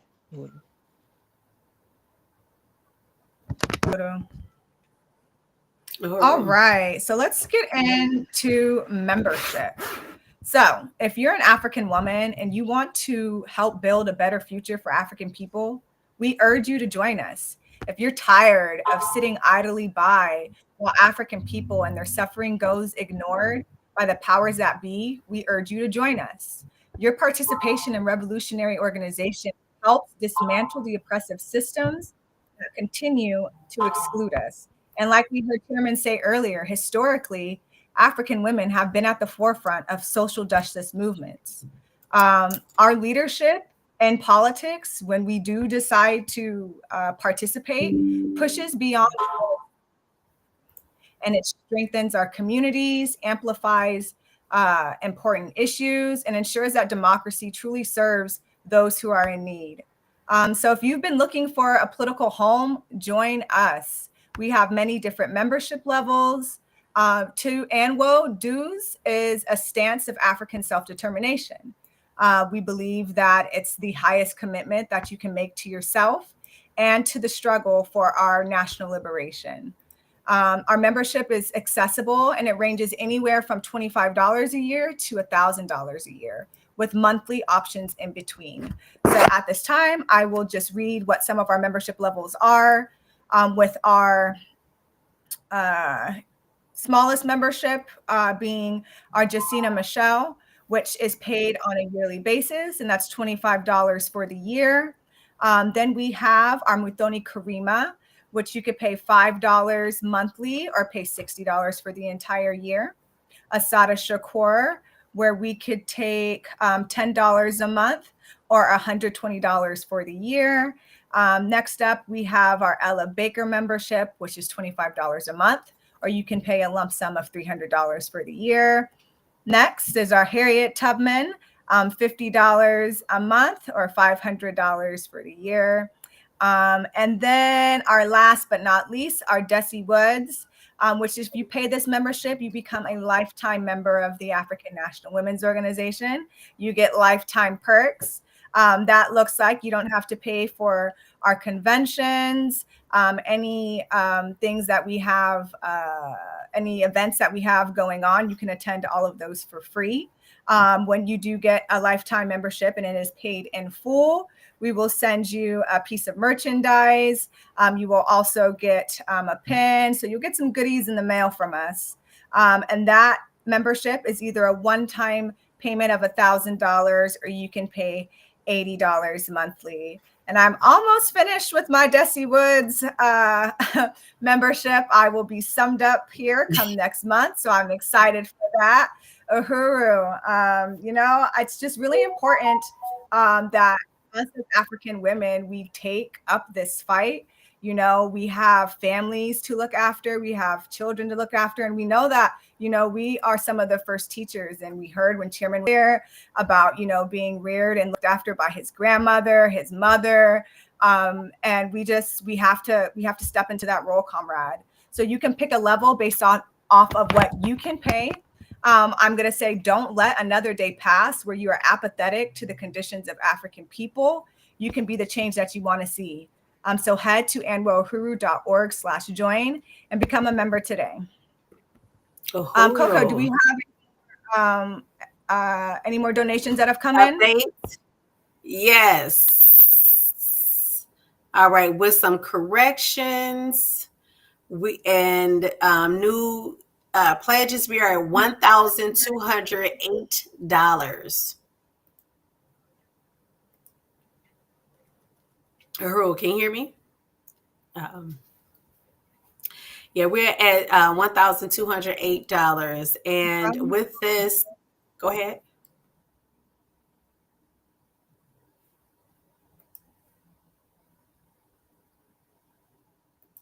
All right, Comrade Zai, you're breaking up.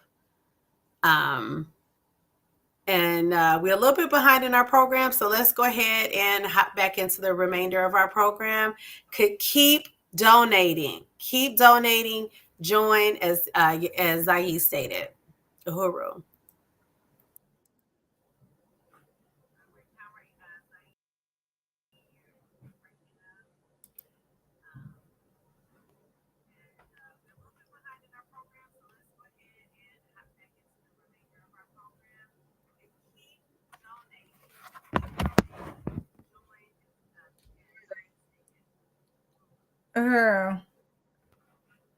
So next up, we are going to honor a woman whose leadership is transforming the landscape of Black self-determination. And that will be Ona Janae Yeshatela. Before we get into her award, we would like to show you a video of one of the working on.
When we get the video up so that somebody can share it from the link and you can hear it, I just want to also just acknowledge all the donors so far.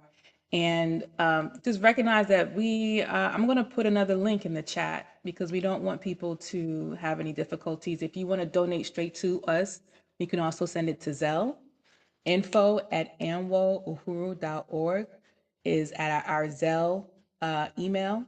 And if you want to pay through PayPal, you can do that as well. You can go to, and I'll make sure that it's in the chat. You can go to donate@anwouhuru.org. That's our PayPal email address. So you can send money that way. And once we get the link working again, then we'll be able to do that. You can also just scan the code. If you're on your phone, just keep scrolling down the page and you'll get to the donation form. We talk about why it's so great for you to donate on that page. But if you just scroll all the way down, you'll be able to get to that donate form. If you're also having problems with the link, I'm going to drop in another link that leads you to the same page, but we want to make sure that we solve all of these problems. And if you're still having problems, just continue to let us know. And none of those ways work for you, Zelle, PayPal, etc., then we can get that to you as soon as we can figure it out. Just let us know, email us, however you want. We got your pledges. We see you donating, and we just can't really figure out why people are not or having problems donating on the page that we have. So Jay, whenever you're ready, I'm gonna keep talking until we can get that video queued up, and then once it's queued up, I'll just drop myself off the screen. Black Power Blueprint means that I want everybody to enjoy and get a chance to see another side of North St. Louis. The Black Power Blueprint in North St. Louis was born following the police murder of Mike Brown in 2014. The Black Power Blueprint is testimony to the fact that Mike Brown and the hundreds of other Black people killed by the colonial police did not die in vain. The African People's Education and Defense Fund and Black Star Industries believe we must go beyond protest. We must build institutions of economic and political power in the hands of the Black working class community.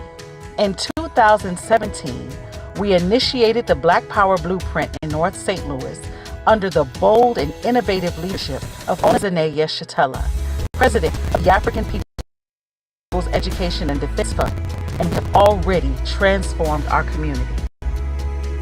We purchased and renovated the Uhuru House at 4101 West Florissant Avenue, which was ready for use by early 2018. We bought 2 adjacent buildings down the street at College and West Florissant. In 2019, we demolished the corner building, which is slated to become a community basketball court. Even during the pandemic, we didn't miss a beat, and throughout the year 2020, we completed the stage in the outdoor space, installed a wrought iron fence, and then planted the garden. This is powerful because you're here. We completely renovated the 4-plex apartment building on College Avenue that will provide housing for our African Independence Workforce Training Program for our brothers and sisters coming out of the prison system. We also demolished 2 other nearby buildings on West Florissant to make way for retail shops and contracted with the LRA for property designated for an African women's facility. In 2021, we installed an electronic sign on the side of the Uhuru House. We had a huge victory in June 2021 when we launched our One Africa, One Nation Farmers Market with a grant from the USDA. The initiative of the Black Power Blueprint has mobilized the North St. Louis African community and won supporters, volunteers, and donors from every part of the city and around the world. Some make donations as a stand of reparations to the African community. We believe in the democratic anti-colonial right to be able to have community control of every aspect of our lives. Many community members have expressed what the Black Power Blueprint means to them. You see the money going back into the community. We want to build our neighborhoods to get our families back. Volunteer and donate at blackpowerblueprint.org.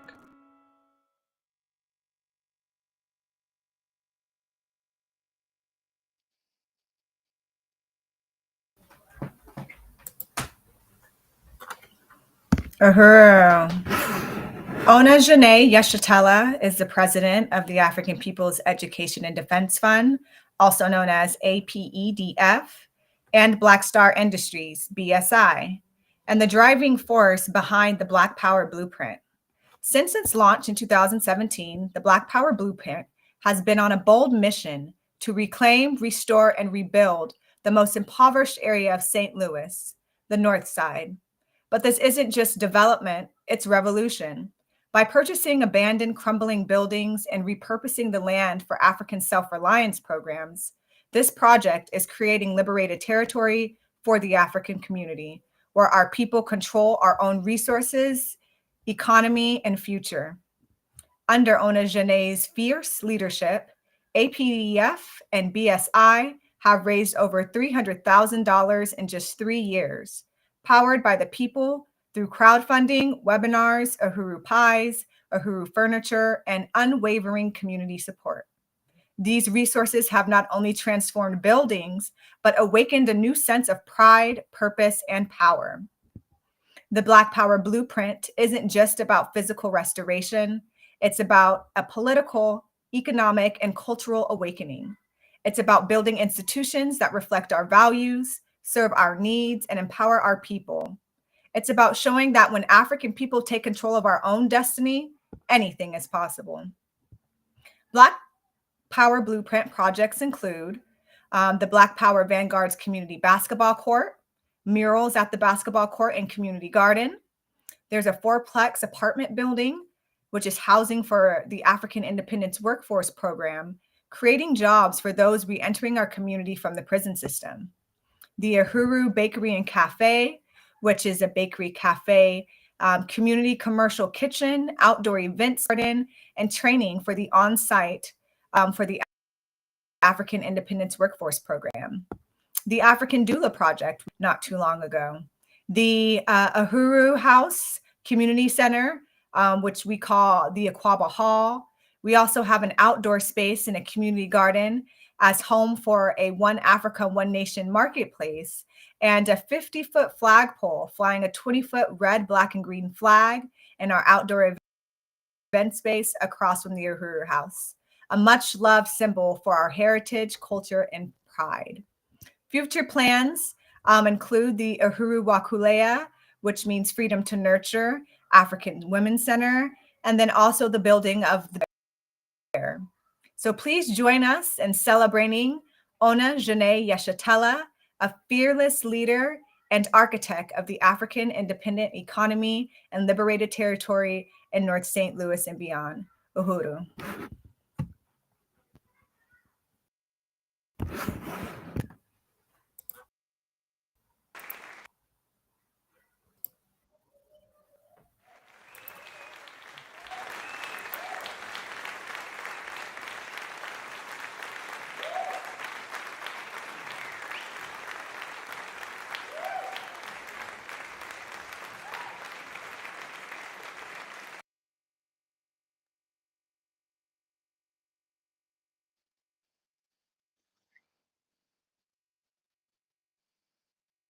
Can't hear you, comrade. I'm not sure why. Can you hear me now? Yes, yes. Okay. Uhuru. Wow. This has been an amazing program. First, I want to salute Chairman Amali Shatella, who is my direct leadership, in succeeding and giving ideological and political organizational coherence to our anti-colonial movement that was nearly destroyed by the colonial military assault during the 1960s. For over 60 years, he has dedicated his life to overturning the social system so Africa and African people can be free in his lifetime, and whose leadership continues to stand the test of time, and who understands and believes in African women leadership as a means to win our freedom and our liberation. I want to also recognize President Ijide, who since 2015 has taken on the responsibility of building the African National Women's Organization, which is a testimony to true African leadership in the African People's Socialist Party. I also want to express my appreciation to ANWO IEC, who has worked very hard to bring this beautiful gala to us tonight. And I just want to say that there are so many women who are in the trenches every day fighting, and I mean fighting. And I want to salute all of them tonight: African women, Mexican, Cuban, indigenous women who are leading their liberation struggles. So those are online today. I want to salute you as well. So I want to also say that I'm an African internationalist, and it's not what I say, but what I do. I have also understood that I am a woman, but the thing that has helped me and the things that I think will help the women at this important gala tonight is that you have to understand that you have to have revolution. That's why we joined the party, to understand that being a woman is just not enough. The party has helped me to understand I had to become a revolutionary woman. I had to become a woman who, with political education, could participate in leading the struggle to free African women and my African people. The party is the vehicle that has opened a door to me and all African women, especially women in the African working class, to stand up to our full stature and to take our place at the forefront of the African liberation movement that must be successful if African women are to ever win our rightful place and equal partners and leaders of the forward motion of development of human society, and as leaders, makers, and shapers of human history, as stated in our point number 9 of our 14-point platform. I'm calling on every woman here today to join the African National Women's Organization, or one of the 52 institutions of the African People's Socialist Party. There's no more excuses. We are winning and we will win. Uhuru. Ahuru. Uhuru. Congratulations, Hey. Deputy Chair, and thank you for your service to the African community. You are Thank a power. you. Yes, you are a powerful example of an African woman leading, taking us closer and closer to realizing liberated Africa and African people. Thank you so much. Thank you. And this See is that the plaque again. beautiful award. Can you see it? Yes, it is It beautiful. is so beautiful. I Just just like really you. want to appreciate ANWO. Yeah. Okay. Thank you again. Next, it is an honor to introduce an incredible comrade and even more incredible poet, Fofi Akbulan. Fofi hears poetry, Fofi deep, 2 feet on earth and 2 feet in spirit. She has been in the poetry game for 20 plus years. Yes, 20 plus years. She don't look a day older. Spoken word and recording artist, author, producer, director, and also a registered nurse. She has been the host of her own internet radio show, 4 Feet Deep. The most important work she can ever do, though, is for the liberation of all African people under the leadership of the African People's Socialist Party as a Project Black Ankh International Coordinator. Welcome to our program, comrade. Thank you again. Next, it is an honor to introduce an incredible comrade and even more incredible poet, Fofi Akbulan. Fofi hears poetry, Fofi deep. You're on. Poetry in the poetry I, game for 20 plus years. Yes. Sophie.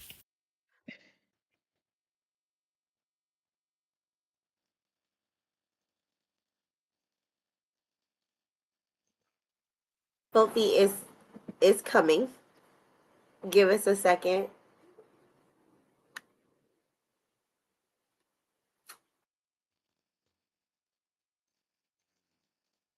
I could brag on her a little bit while we are Oh, waiting. As a shoot. Project Black. Oh, hold on. Uhuru. Can you hear me? Thank you again. Next, it is an honor to introduce an Yes, we incredible can hear you. comrade and even more incredible poet, Fofi Akbulan. Fofi hears poetry, Fofi deep. Uhuru, comrades, can you hear me? Yes. No echo. I've turned off my other device. We can hear you. We can hear you. We can Oh hear my you. goodness. You Fofi, can't we can see me, hear huh? you. Let me see if I can figure this out. I am not good with it.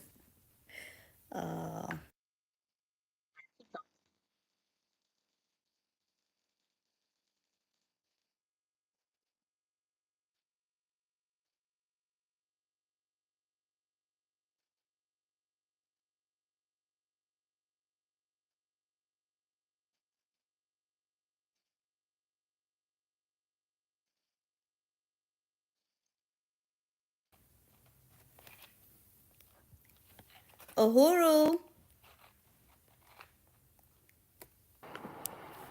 Uhuru, comrade. Oh boy. Okay. They can see me, but they can't hear me. We can hear you, but we can't see you. We can hear Leisure you. Day is working on it. Hello, Uhuru? Uhuru, we can hear you. Yeah, it was. No. My mic is on. Can't see or hear me. Can you hear me? No, I We can can't hear hear you. Nzei. We can hear you, Fofi. I Have to do something can't about this. We can't. hear. We are okay. We're going to take 4 feet off the screen, and we're going to try to move to the next thing because I don't know what the issue is. Uhuru, comrades, I am so disappointed that you were not able to hear Fofi because she generally has a lot of inspiring poems that kind of touch your soul, or they always have meaning when you listen to her speak. Uh, you can tell when she gives her poems, they come straight from the heart. And with that, so hopefully, and you can always go on YouTube and find her in a lot of our other videos, especially if you watch the Sunday rallies. But we're going to move on to our final awardee for the evening, which is Tony Rushing. And Tony is the founder of TNT Gardening. Tony has been vending with us at the One Africa, One Nation Farmers Market, providing free or low cost produce to our community. And in 2023, we visited his farm to learn more about what he does. So we're going to check it out in another video that's coming up.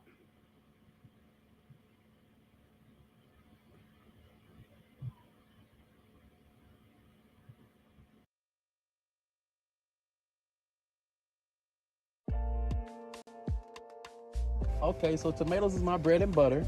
So I do start them inside the house first. Last year I got a real late start, but this year I got them started in the first week of March. So we got a big jump on them. So I actually have some tomatoes fruiting for once. Last year they were still this big. Wouldn't be able to do the market on July 1st like this year, but today I got it figured out. So I've been researching, I've been trying, and these looks to be the Roma tomatoes, while these are the beefsteaks. Okay. So Romas are determinate, so they're only gonna bloom once, so I planted a ton of those. Beefsteak, they'll keep fruiting until like September.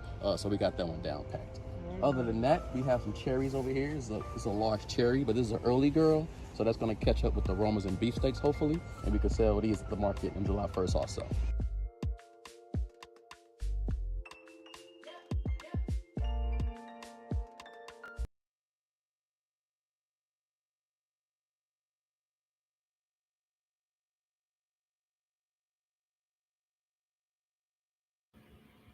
So tonight we are proud to shine a spotlight on a man whose hands are in the soil and whose heart is in the community, Tony TNT Rushing. Tony is more than just a gardener, he's a grower of life and transformation. As the visionary behind Tony TNT Gardening and the beloved vendor of One Africa, One Nation's Farmers Market, Tony has turned his love for the land into a mission of abundance for North St. Louis. His backyard harvest, bursting with tomatoes, cucumbers, garlic, peppers, kale, sunflowers, and more. Doesn't that just fill a basket?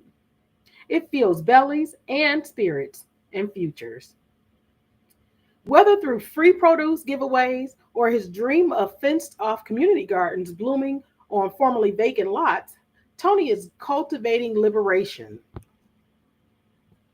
He's committed to shifting the narrative, showing that Black men grow more than just food, they grow change. With a sunroom full of seedlings and a vision bigger than his backyard, Tony's next chapter includes a brick and mortar nursery that will feed his farm and the gardens that nourish his community. He calls himself a regular Black man in America working to change narratives, but tonight we recognize that there is nothing regular about Tony Rushing. He is extraordinary, a living testament to what happens when you plant with purpose and trust the earth to do the rest. Let's give it up for Tony TNT Rushing, a true steward of soul or soil.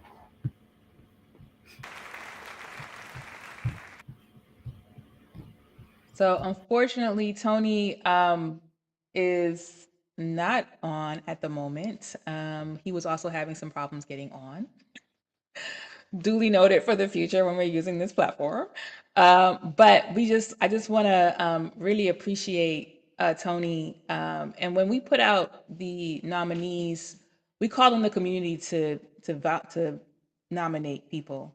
And Tony has been a vendor with the garden, but he's also been somebody who has been in his community, started in his backyard, provides free produce to his community, and has just been an advocate, you know, for the market and for his people in the community. So even though he has not been able to get on at the moment, we still want to celebrate Tony and appreciate him. And he also got that beautiful award. All of our awardees got that beautiful plaque that you saw Deputy Chair show in the last moment. But thank you so much, Tony, for your contributions to our community, for being a leader, and for being a grower, which is super important. So thank you once again. I just want to make sure I didn't miss.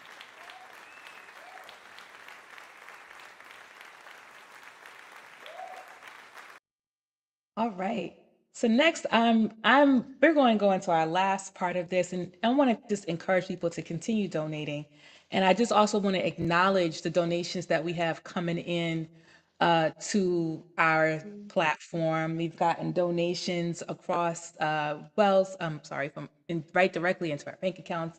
Thank you so much for everybody who has donated via Zelle, via PayPal, and directly on our website, anwouhuru.org/donate. And thank you so much for folks who have also donated directly on the new link that I put in the chat. And again, if you're having issues with donating tonight, please let me know. And you can let me know by just chatting it in and tell me specifically the problem that you're having. But the donors tonight, I just want to acknowledge that we had some new donations come in. Let me make sure that this number is adding up correctly. So we're at Amanda Wallace, $50. Thank you so much, Amanda. We have Lisa Watson, who donated $25. We also had MQ, who donated another $50. Nicole Chung donated $60. Kian Gozi, actually, he said he was going to do it, and he did it, and we got that $50 donation. So we are creeping up on $1,500. So we're ways off from what we needed to raise for tonight. That's okay. We're going to continue to push, and we're encouraging you to become a sustaining donor. If you're a sustaining donor and you donate $84 a month for the year, that's $1,000, and we'll count that toward our total. So I just want to make sure that we are getting that all in. I'm just hearing these buzzes. So thank you so much, everybody who's donated so far. We're chipping away at this huge amount, and we're going to get that amount. But I'm here to introduce our final panel for tonight, which is a political panel, which is African women's issues are the issues for the revolution. On this panel, the panel topic is going to dive into the powerful voices of African women whose leadership and lived experiences are shaping the front line of struggle. And this discussion will connect the fight for African women's right to the broader revolutionary movement, from state violence to political organizing and community defense. This panel will show that the liberation of African women is inseparable from the liberation of our people as a whole. And women's issues are not the side issues, that they are the revolution. So I want to introduce to you, we have Lou Walker, who is the president of the Antelope Valley chapter of the National Action Network and works to bring solutions to some of the nation's most severe systemic issues that peak in California. She's an artist, an educator, and an agitator who remains dedicated and passionate about bringing empowerment to those who need it most to Black people. And then I also want to introduce to this panel Christina Laster, who is an unwavering champion for our children and families. As a leader, she has, I lost what I was saying. Okay. But as a leader, she has, uh, in the civil rights movement, she has amassed extensive expertise in K through 12 education policy and legislation, earning a bachelor's degree in political science from the University of San Diego's Joan B. Kroc Institute of Peace and Justice, and a master's degree in business administration. From California, Christina has established a nationally recognized name for herself as a knowledgeable, experienced policy and legislation strategist with precision and boldness. She advocates for Black children and families, challenging unjust conditions that hinder their progress, relentless commitment to championing causes that disrupt and dismantle systemic oppression, which earned her the nickname the Queen of Codification and is reflected in her promotion of an unassailable Black agenda. This has cemented her reputation as a respected voice in the world of policy and legislation. I want to welcome once again our comrades to the program, Christina Laster and Lou Walker. Welcome, comrades. Uhuru. Uhuru. Thank you for having me. I'm sorry about my um, appearance. I had myself all cute on my background and everything, and I'm joining by phone. So, Well, thank you so much for coming, and you look beautiful. So yes, you look as long beautiful. as You you look can. beautiful. Thank Yes. you. So, comrades, Lou, are you with us? I see you're a little frozen. Let me Yeah, know. is my audio good? Your audio's good though, so It we can kept work with freezing, this. so I was trying to get a cute pose to freeze on. It's like it looks like it looks like it's working right there. We got the mic in the hand, and you're good to go. This beautiful dress in the top half. We can see it. Yeah. Amazing. That's right.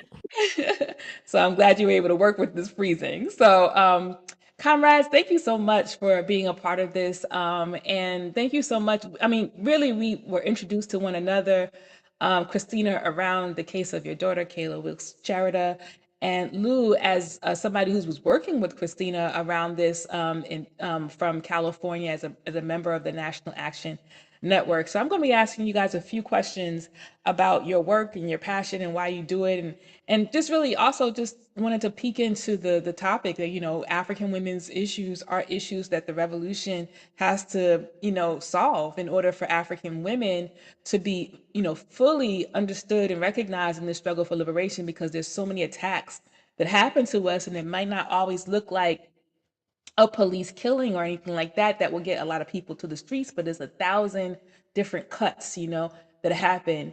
And so just really wanted to get your insight and input around these issues. So you both stepped up in a moment of crisis, not because someone handed you a mic, but because the situation demanded it. What called you to do this, and how have your personal experiences shaped the way you show up for your community?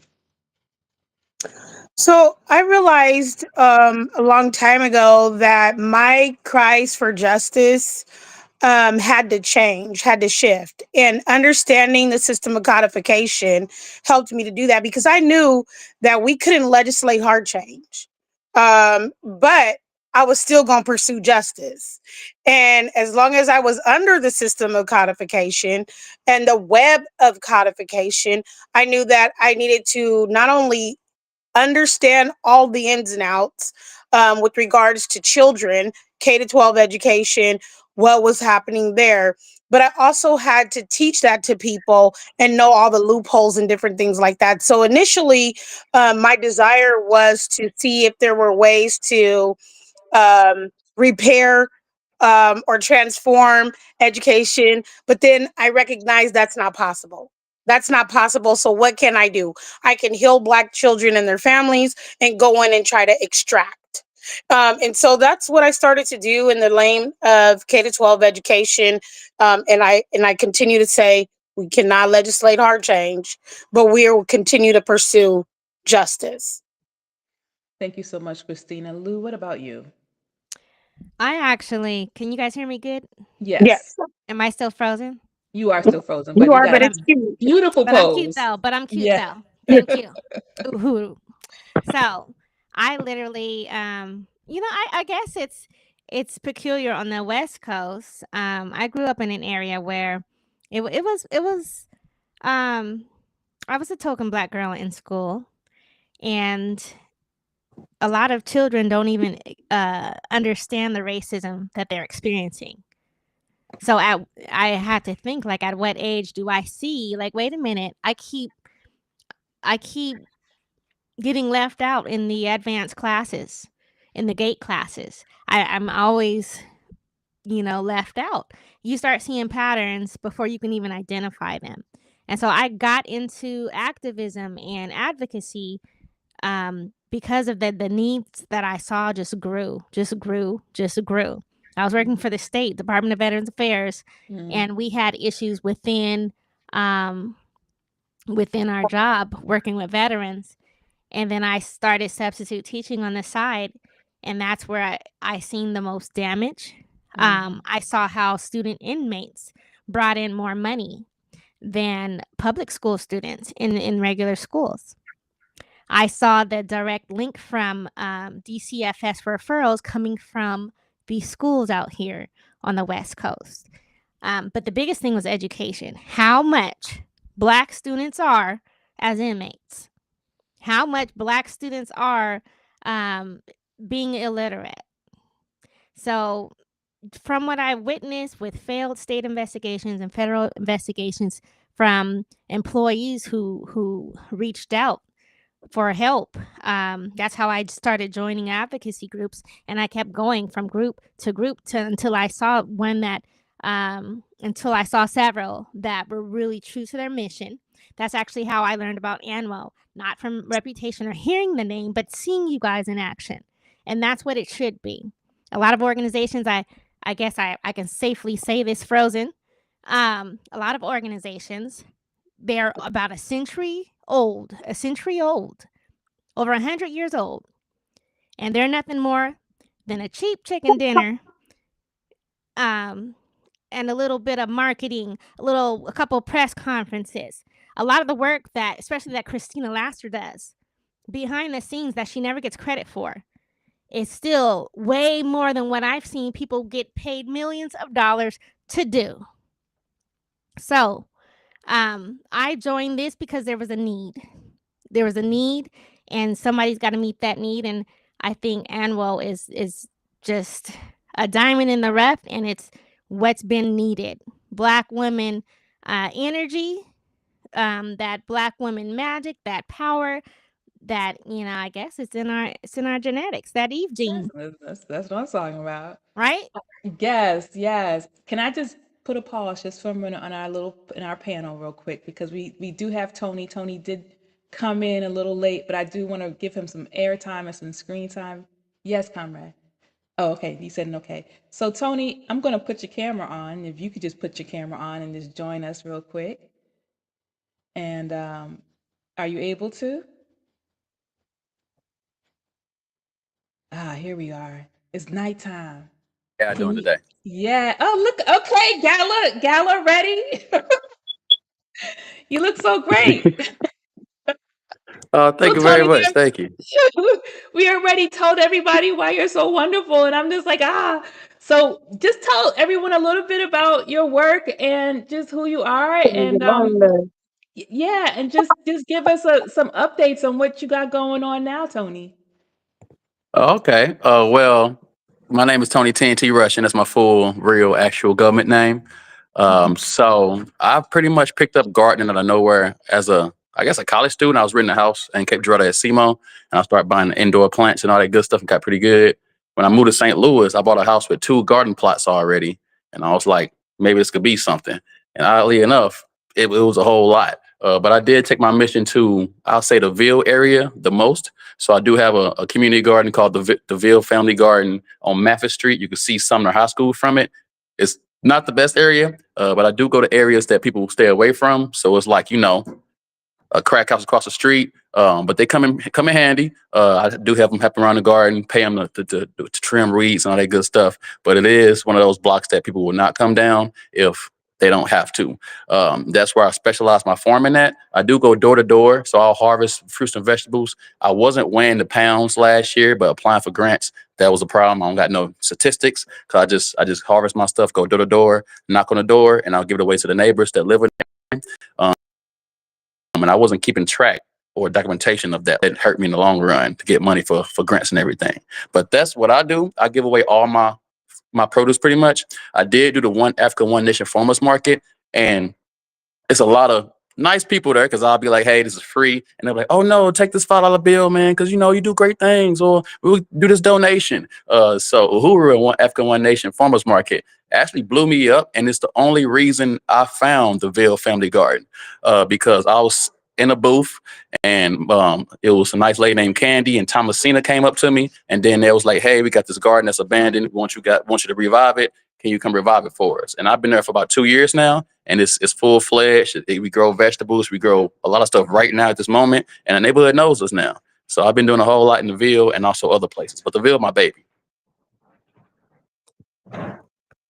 My mic is, oh, thank you so much, Tony.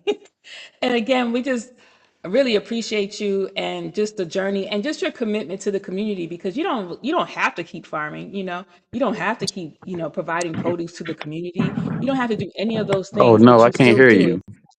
Oh, you can't hear It might me? be my Oh, I'm speaker. sorry. Hold on. Okay. I was just singing your praises. And can you hear me now? Can you hear me now? I think it's mine. Yeah, I Can can hear you? you a little bit. Okay. Okay. So I just want to appreciate you, Tony. We appreciate you. We showed your video. We hope that you would have gotten your award, but you didn't pick it up yet. But we just want to thank you and appreciate you. Okay.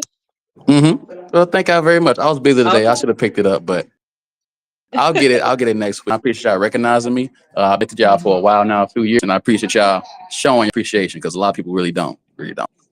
Yeah, we really do. Thank you so much, Tony. Thank you so much, Tony. We appreciate you. No problem. Thank you.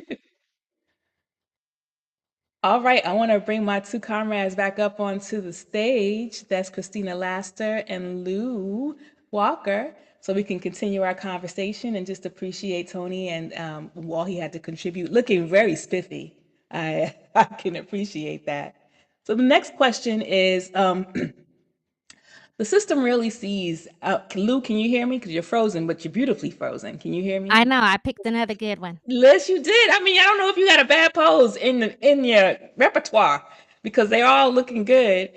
Christina, we don't see you on camera, but if you are ready, you can go ahead and turn your camera on. The system rarely sees African women as leaders, especially not, the colonial system. I think that generally speaking, under colonialism, women are seen as, you know, not valuable to society, and it shows in just in the ways in which women have had to fight, but underneath colonial domination. And that's not even talking about, African women and other colonized women about achieving, the things that we have to achieve in order to, fight back the colonial oppression that we've been facing. So when we say the system, we're referring to that. But we know African women uh, are holding our families down, our neighborhoods down, and the movement together. Can you speak to the challenges and some strengths it takes to lead, but also surviving underneath these colonial conditions, those things that are oppressive and weighty and can also, create biases against women?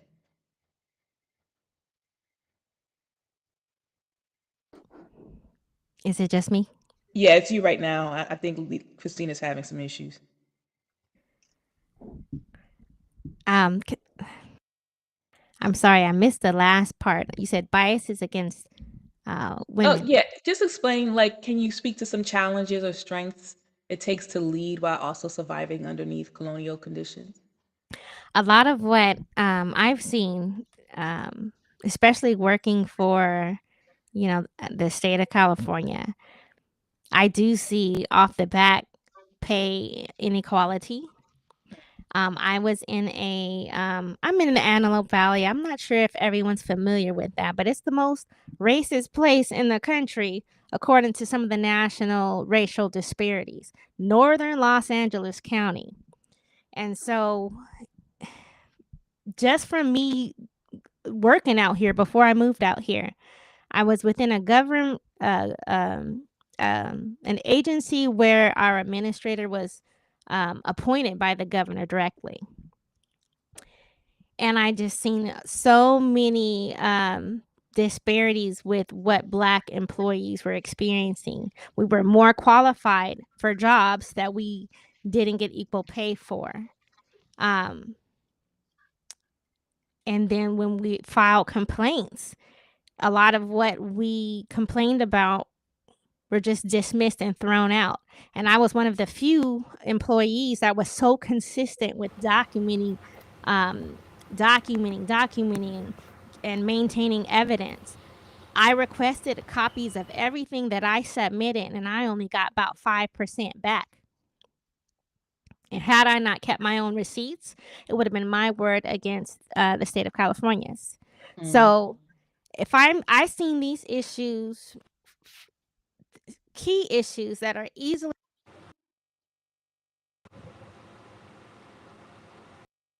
Oh, we're not hearing you now, Lou.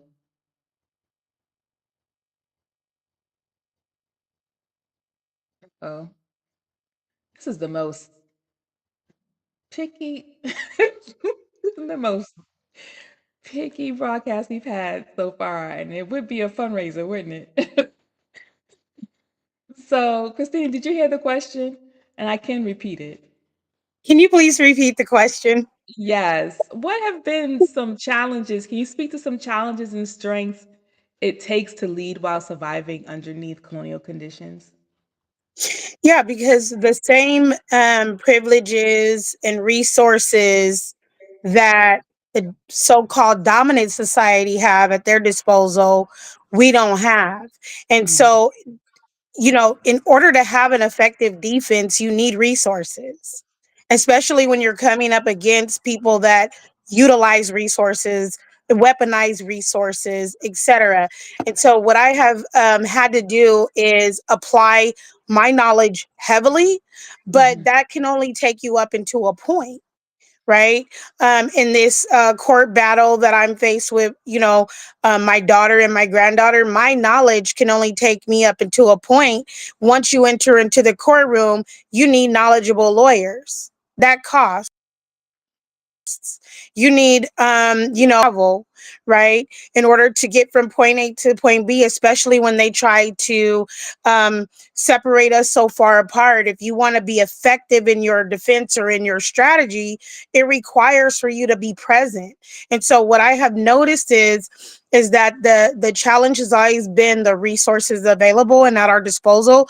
And even though we have the knowledge exists, the intelligence exists in our communities, the resources are always the problem that hinder us the most, being able to spread those wide and far. And I think, when we're faced with an adversary that has, hundreds of years worth of stolen wealth advantage, it becomes even more challenging, because not only is it that they will utilize the stolen resources against you, but then every time you do apply your knowledge and your skill and they know that you're right, with what you're saying and doing, then they start to change the code, right? They change it quickly. And so if I were to say what one of my biggest challenges is that the second biggest challenge that I have had is getting our people to understand exactly what's happening to them,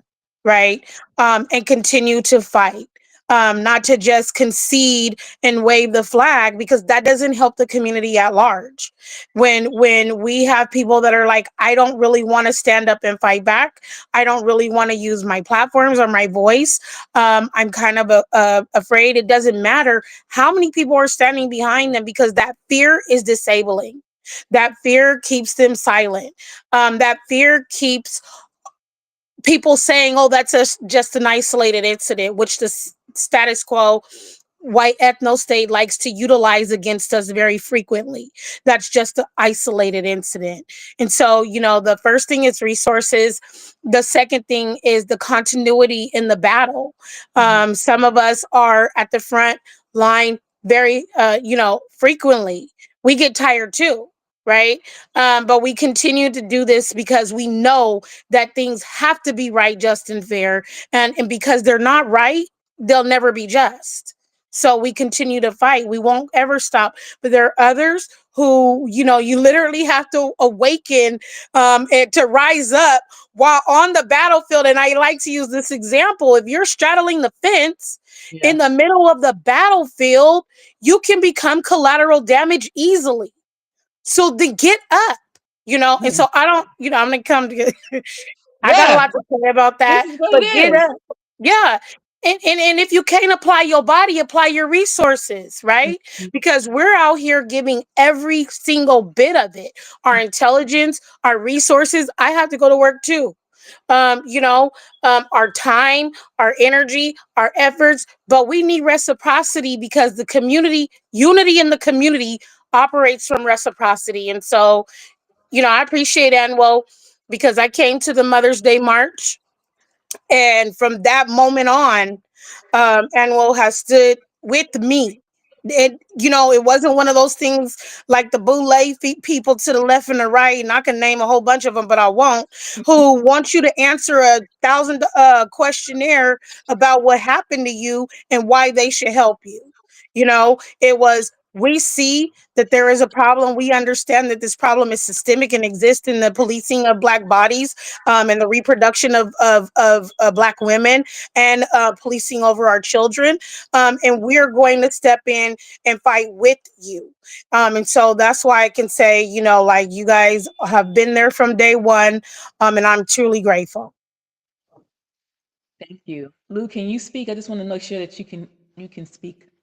Can you guys hear me? Yes, we can hear you. So I just went out, came back in, but yes, absolutely. I was trying to type in I could only you access did. the private chat. Yes. But well, yeah, what she said about the burnout, that is Mhm. real. We got one Black woman doing about 100 jobs. So yeah, Yeah. that's burnout. Two, it has to get done no matter what we do. If we grieve or if we're dealing with our personal whatever, we are still on the front lines and we need support. And an organization like ANWO can be that critical um, X factor. X factor Yeah. that other organizations need, even in civil rights organizations where there's sexism, Mm. right? So No that's sexism all, here. right? Better not be. But that's all I got to say is that I'm hanging on, and there's a message in how we gather, and passing through. I remember when I first met Christina in New York, and I was just thrilled to learn that she was right in my backyard. And then I connect with Nicole, who I grew up with. So this is amazing, and this is only beginning, and I am so excited to be a part of that with my little monthly donation. Yes. I just want to pick, and this is going to be my last question because we have run out of time, but and we're almost closing out our program. But I just want to acknowledge something that Christina said in terms of like being able to, you can't be straddling the fence on the battle line, on the battlefield. And what we're seeing now is that people are able to see that there is a battlefield. I don't know why they couldn't see it before. Maybe because they believed in the lie of U.S. imperialist democracy, and maybe this Trump figure is something that's shaking them up. But the battlefield is in front of us, and I wanted to say that colonialism has not been dealt with. We have not destroyed colonialism. And as long as that's still in, and how do you know when you're destroying colonialism? Is when you have power, you have self-determination, you have the leadership of the African working class. That's when we know what we have won, but we have not destroyed that. And it's our responsibility to make that happen. So with the final question is that some people may see the things that African women are experiencing as some of the examples that you gave just now as individual issues. Why are they not individual issues? Why are they things that we need to consider when we're talking about freeing up and liberating African women as a part of the revolution? They didn't steal us and enslave us one at a time. They didn't say we want this individual and that individual and that individual. It was a group, a gang that came after a group of people, right? Right, And Bethany. so, when we're talking about individualism, that's an American concept, a European concept, right? Like that has been birthed out of Western civilization. And we have a tribal mentality. And so it really hurts that I'm a part of the 5% in California, because it's only 5% of us in California holding it down, though. Holding it down. However, we long to be with our people. We long to be in community with one another. I'm thrilled at the thought of the house that is being built in St. Louis, because that's just the beginning, right? All of those things touch our heart and it makes us rise up and have hope. And so I think the thoughts of, when we start to first talk about getting rid of colonization, it begins in our mind, right? How are we decolonizing and not assimilating every day? I talk to my children about this. When you walk in the store, don't concede your space, because people will walk right through you, walk over you, stare you up and down, walk in front of you and try to hurry up and cut in the line. And we not conceding our space. That's just so that I can make sure that mentally they're not going to be a part of the assimilated and colonized. So I think in the beginning, I just had this conversation, and I'm going to hurry up and wrap this up, with my daughter today, because I told her, I said, do you see any guard towers? Do you see any gates? Any people holding us at gunpoint? Why is it that we follow this order in these directions? Because a lot of it has to do with the way that we were colonized mentally. And so, other than that, we understand that it's systemic and it's targeted against a group. That is us. People can say it's isolated because they want us to fall into that individualistic Western civilization ideology from the white dominated, so-called dominant ethno state, but it's not true. And I'm glad that we're here and having this discussion, because this is how we begin to decolonize our minds and then our bodies. Lou, did Can you we have anything? Lou, can we add some clapping emojis or oh, something? yeah. Can we add some We can clapping? do it. We can do it. An applause. Yeah. That's what we need. That's what I wanted to add. Well, thank you so much, ladies. I really appreciate you, and I'm sorry we ran a little bit over, but we did make our time, and I did appreciate your contributions to the program. Christina, tell the people about where is Iris Crumb really quick, where they can get information, and just a quick summation about the case.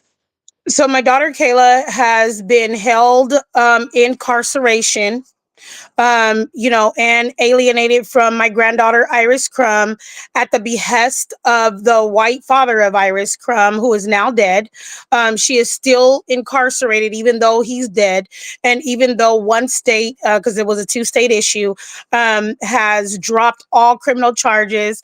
They were accusing her of abducting her own child, though she was keeping her safe, and were victims of violence. And so now we're fighting the white supremacist state of Tennessee, which we're going to continue to fight, right? There's fraud upon the courts, misrepresentations of the facts, and, malinterpretations of the code. So we're continuing that fight. My granddaughter, Iris Crumb, is now with the grandfather who believes he can inherit her as property. I don't know where that happens unless you have a plantation with a master and some slaves. So We're fighting, that battle in the family courts and another battle in the criminal courts. To find the entire story, you can either look on ANWO's website, and yesterday could tell you where that's at, or you can also look on whereisIrisCrumb.com. We need you in this battle. It's not a time to sleep. Rise up and let's do this, right? Like we can do this household by household, person by person. I appreciate all of you that have helped so far and look forward to seeing you all at the march. Thank you so much, Christina and Lou. I really appreciate y'all, and thank you so much. We're going to go ahead and move the program forward. Uhuru. And we're going to be at that march, and we're going to meet with each other, and we're going to stand there in those streets. Ooh, comrades. So we're closing out the program now, and I want to just appreciate everybody who's donated thus far. And I think the last total. Oh nope, we got some more donations, and we'll do a quick total for that, and then as the last person comes on and just gives the final announcements, they'll give you the total amounts. So I just want to thank again our amazing panel. I want to thank all of our awardees. I want to apologize for tonight's programming in terms of some of the technical difficulties that we were experiencing, but we do still believe that it was an amazing program, and we were able to share with you, the work of the African National Women's Organization and the work that we still have yet to do in order to make this whole thing fall. It's not just about a building, it's not just about a garden, it's just not just about doing these things, it's about winning the position that African people need to be free, must be free in the minds of the African nation, in the African working class. Like that's our responsibility. And to bring as many African women into the fold is the responsibility of the African National Women's Organization. So as we come closer as we come to the close of our 10-year anniversary celebration and the community awards and the fundraising gala, I want to take this moment to express my deep appreciation for everything that was witnessed today and for everybody who has built it over the past decade. When I did my 10-year, the earlier speech, and I just want to appreciate once again all of the women from beginning to end that have ever been a member, who've ever, contributed their labor, their resources, and their time to ANWO over the 10 years, because without those women, we would not have been able to accomplish the things that we have done. We would not have been able to be in the places that we have been. We have been in the US and St. Louis and Florida and Washington, D.C. and New York, California, St. Louis, Missouri, Ohio, Atlanta, Georgia, Alabama. We have been through all of these states, Washington State, New York City, Philadelphia. We have been all through these states. We have been in London, England. We have been in Cameroon. We have been in South Africa. We have been in Sweden. We have been in France. And we have done work in all of these places. And without the leadership of African women, without the commitment and time and effort and labor of African women, what we accomplished could not have been accomplished without those sisters. And we can accomplish so much more. So we do encourage you at this time to continue to join the African National Women's Organization at anwouhuru.org/join. And we also encourage people who cannot join, if you're not an African woman, to donate so that you can contribute towards some of the campaign work that we have to do, but also to establishing a headquarters to be the network, the nerve center for African women, and headquartered in liberated territory of North St. Louis. So, I just also want to appreciate our awardees. You're not just honorees, you're pillars of our community, and ANWO salute you. Our panelists, thank you for bringing your clarity, your truth, and your fire. And you reminded us that African women are not victims of the system, but fierce and strategic leaders in the fight to overturn the colonial mode of production. And to our cultural performers, for Move Music for contributing the allowing us to use the videos of the artists during this program. I'm gonna just say it. I'm gonna just call on the nepotism here. Those were both my siblings that you saw in those videos.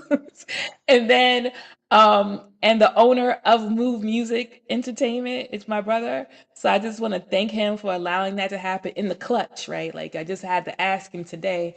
And then I also want to appreciate Kwame Kindred, who was not able to share the the custom performance that he prepared for us for this program because of some technical difficulties that we did not anticipate. And then, of course, we want to appreciate Faux Feet, who had this incredible poem that she was going to share. And I'm going to have her record it and we're going to share it anyway on our social media platforms. It was amazing. She wrote it just for this occasion. And we're so disappointed that that we were not able to fix the camera and audio issues for the comrade. And then we want to appreciate our keynote speaker. Thank you for grounding us in revolutionary theory, Chairman. And your words have always been an inspiration and deepened my commitment. And I hope that it deepens everybody else's commitment to the necessary road of African liberation. And we appreciate your leadership, your political clarity, and your unwavering stance to the African working class. We have a 10 years of the African National Women's Organization. So this is not just a celebration, it's just a checkpoint, right? 10 years ago, ANWO was created as a strategic arm of the African Revolution, and today we stand as the only anti-colonial African women's organization in the world rooted in African internationalism, and that is not a small thing. We've made incredible strides, but we're not done. As long as our babies are being kidnapped, our labor exploited, our communities occupied, as long as colonial capitalism still stands, we are not done. And so tonight we don't close the celebration, we ignite the next phase of the struggle. We're going to walk out of here just as inspired and organized. And we're going to leave not just feeling proud, but determined. And the next 10 years must be even more sharp, more focused, and more disciplined than the last. And we're going to grow, we're going to lead, and we're going to win. And so, to everyone who has been a part of this journey, thank you. To those just joining us in this journey, welcome. And to those watching from the sidelines, if you're just watching us for the first time, if I invited you here and you're like, okay, I like this, join, get in the game. And ANWO is here to complete the mission. We're here to destroy colonialism, and we're here to win freedom for African women and our entire people. And we won't stop until we do. So thank you all in love, in struggle, and in revolution. Uhuru.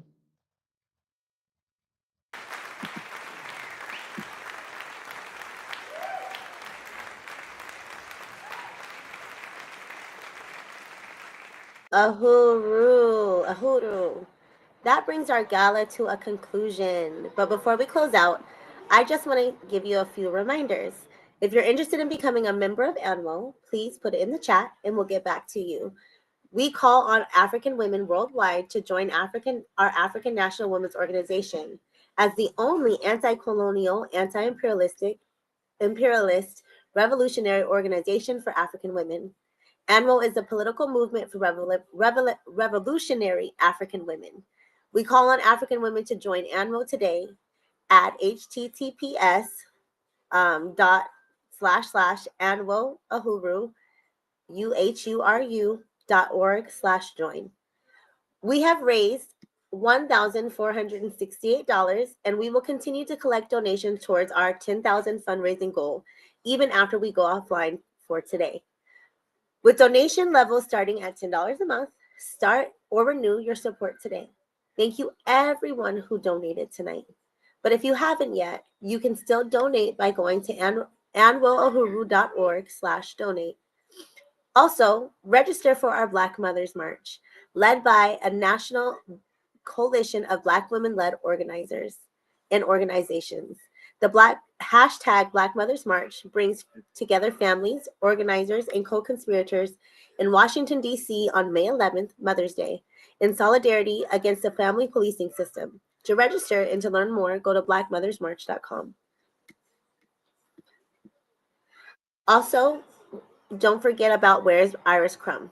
This is a question you should be asking your so-called justice leaders in California and Tennessee.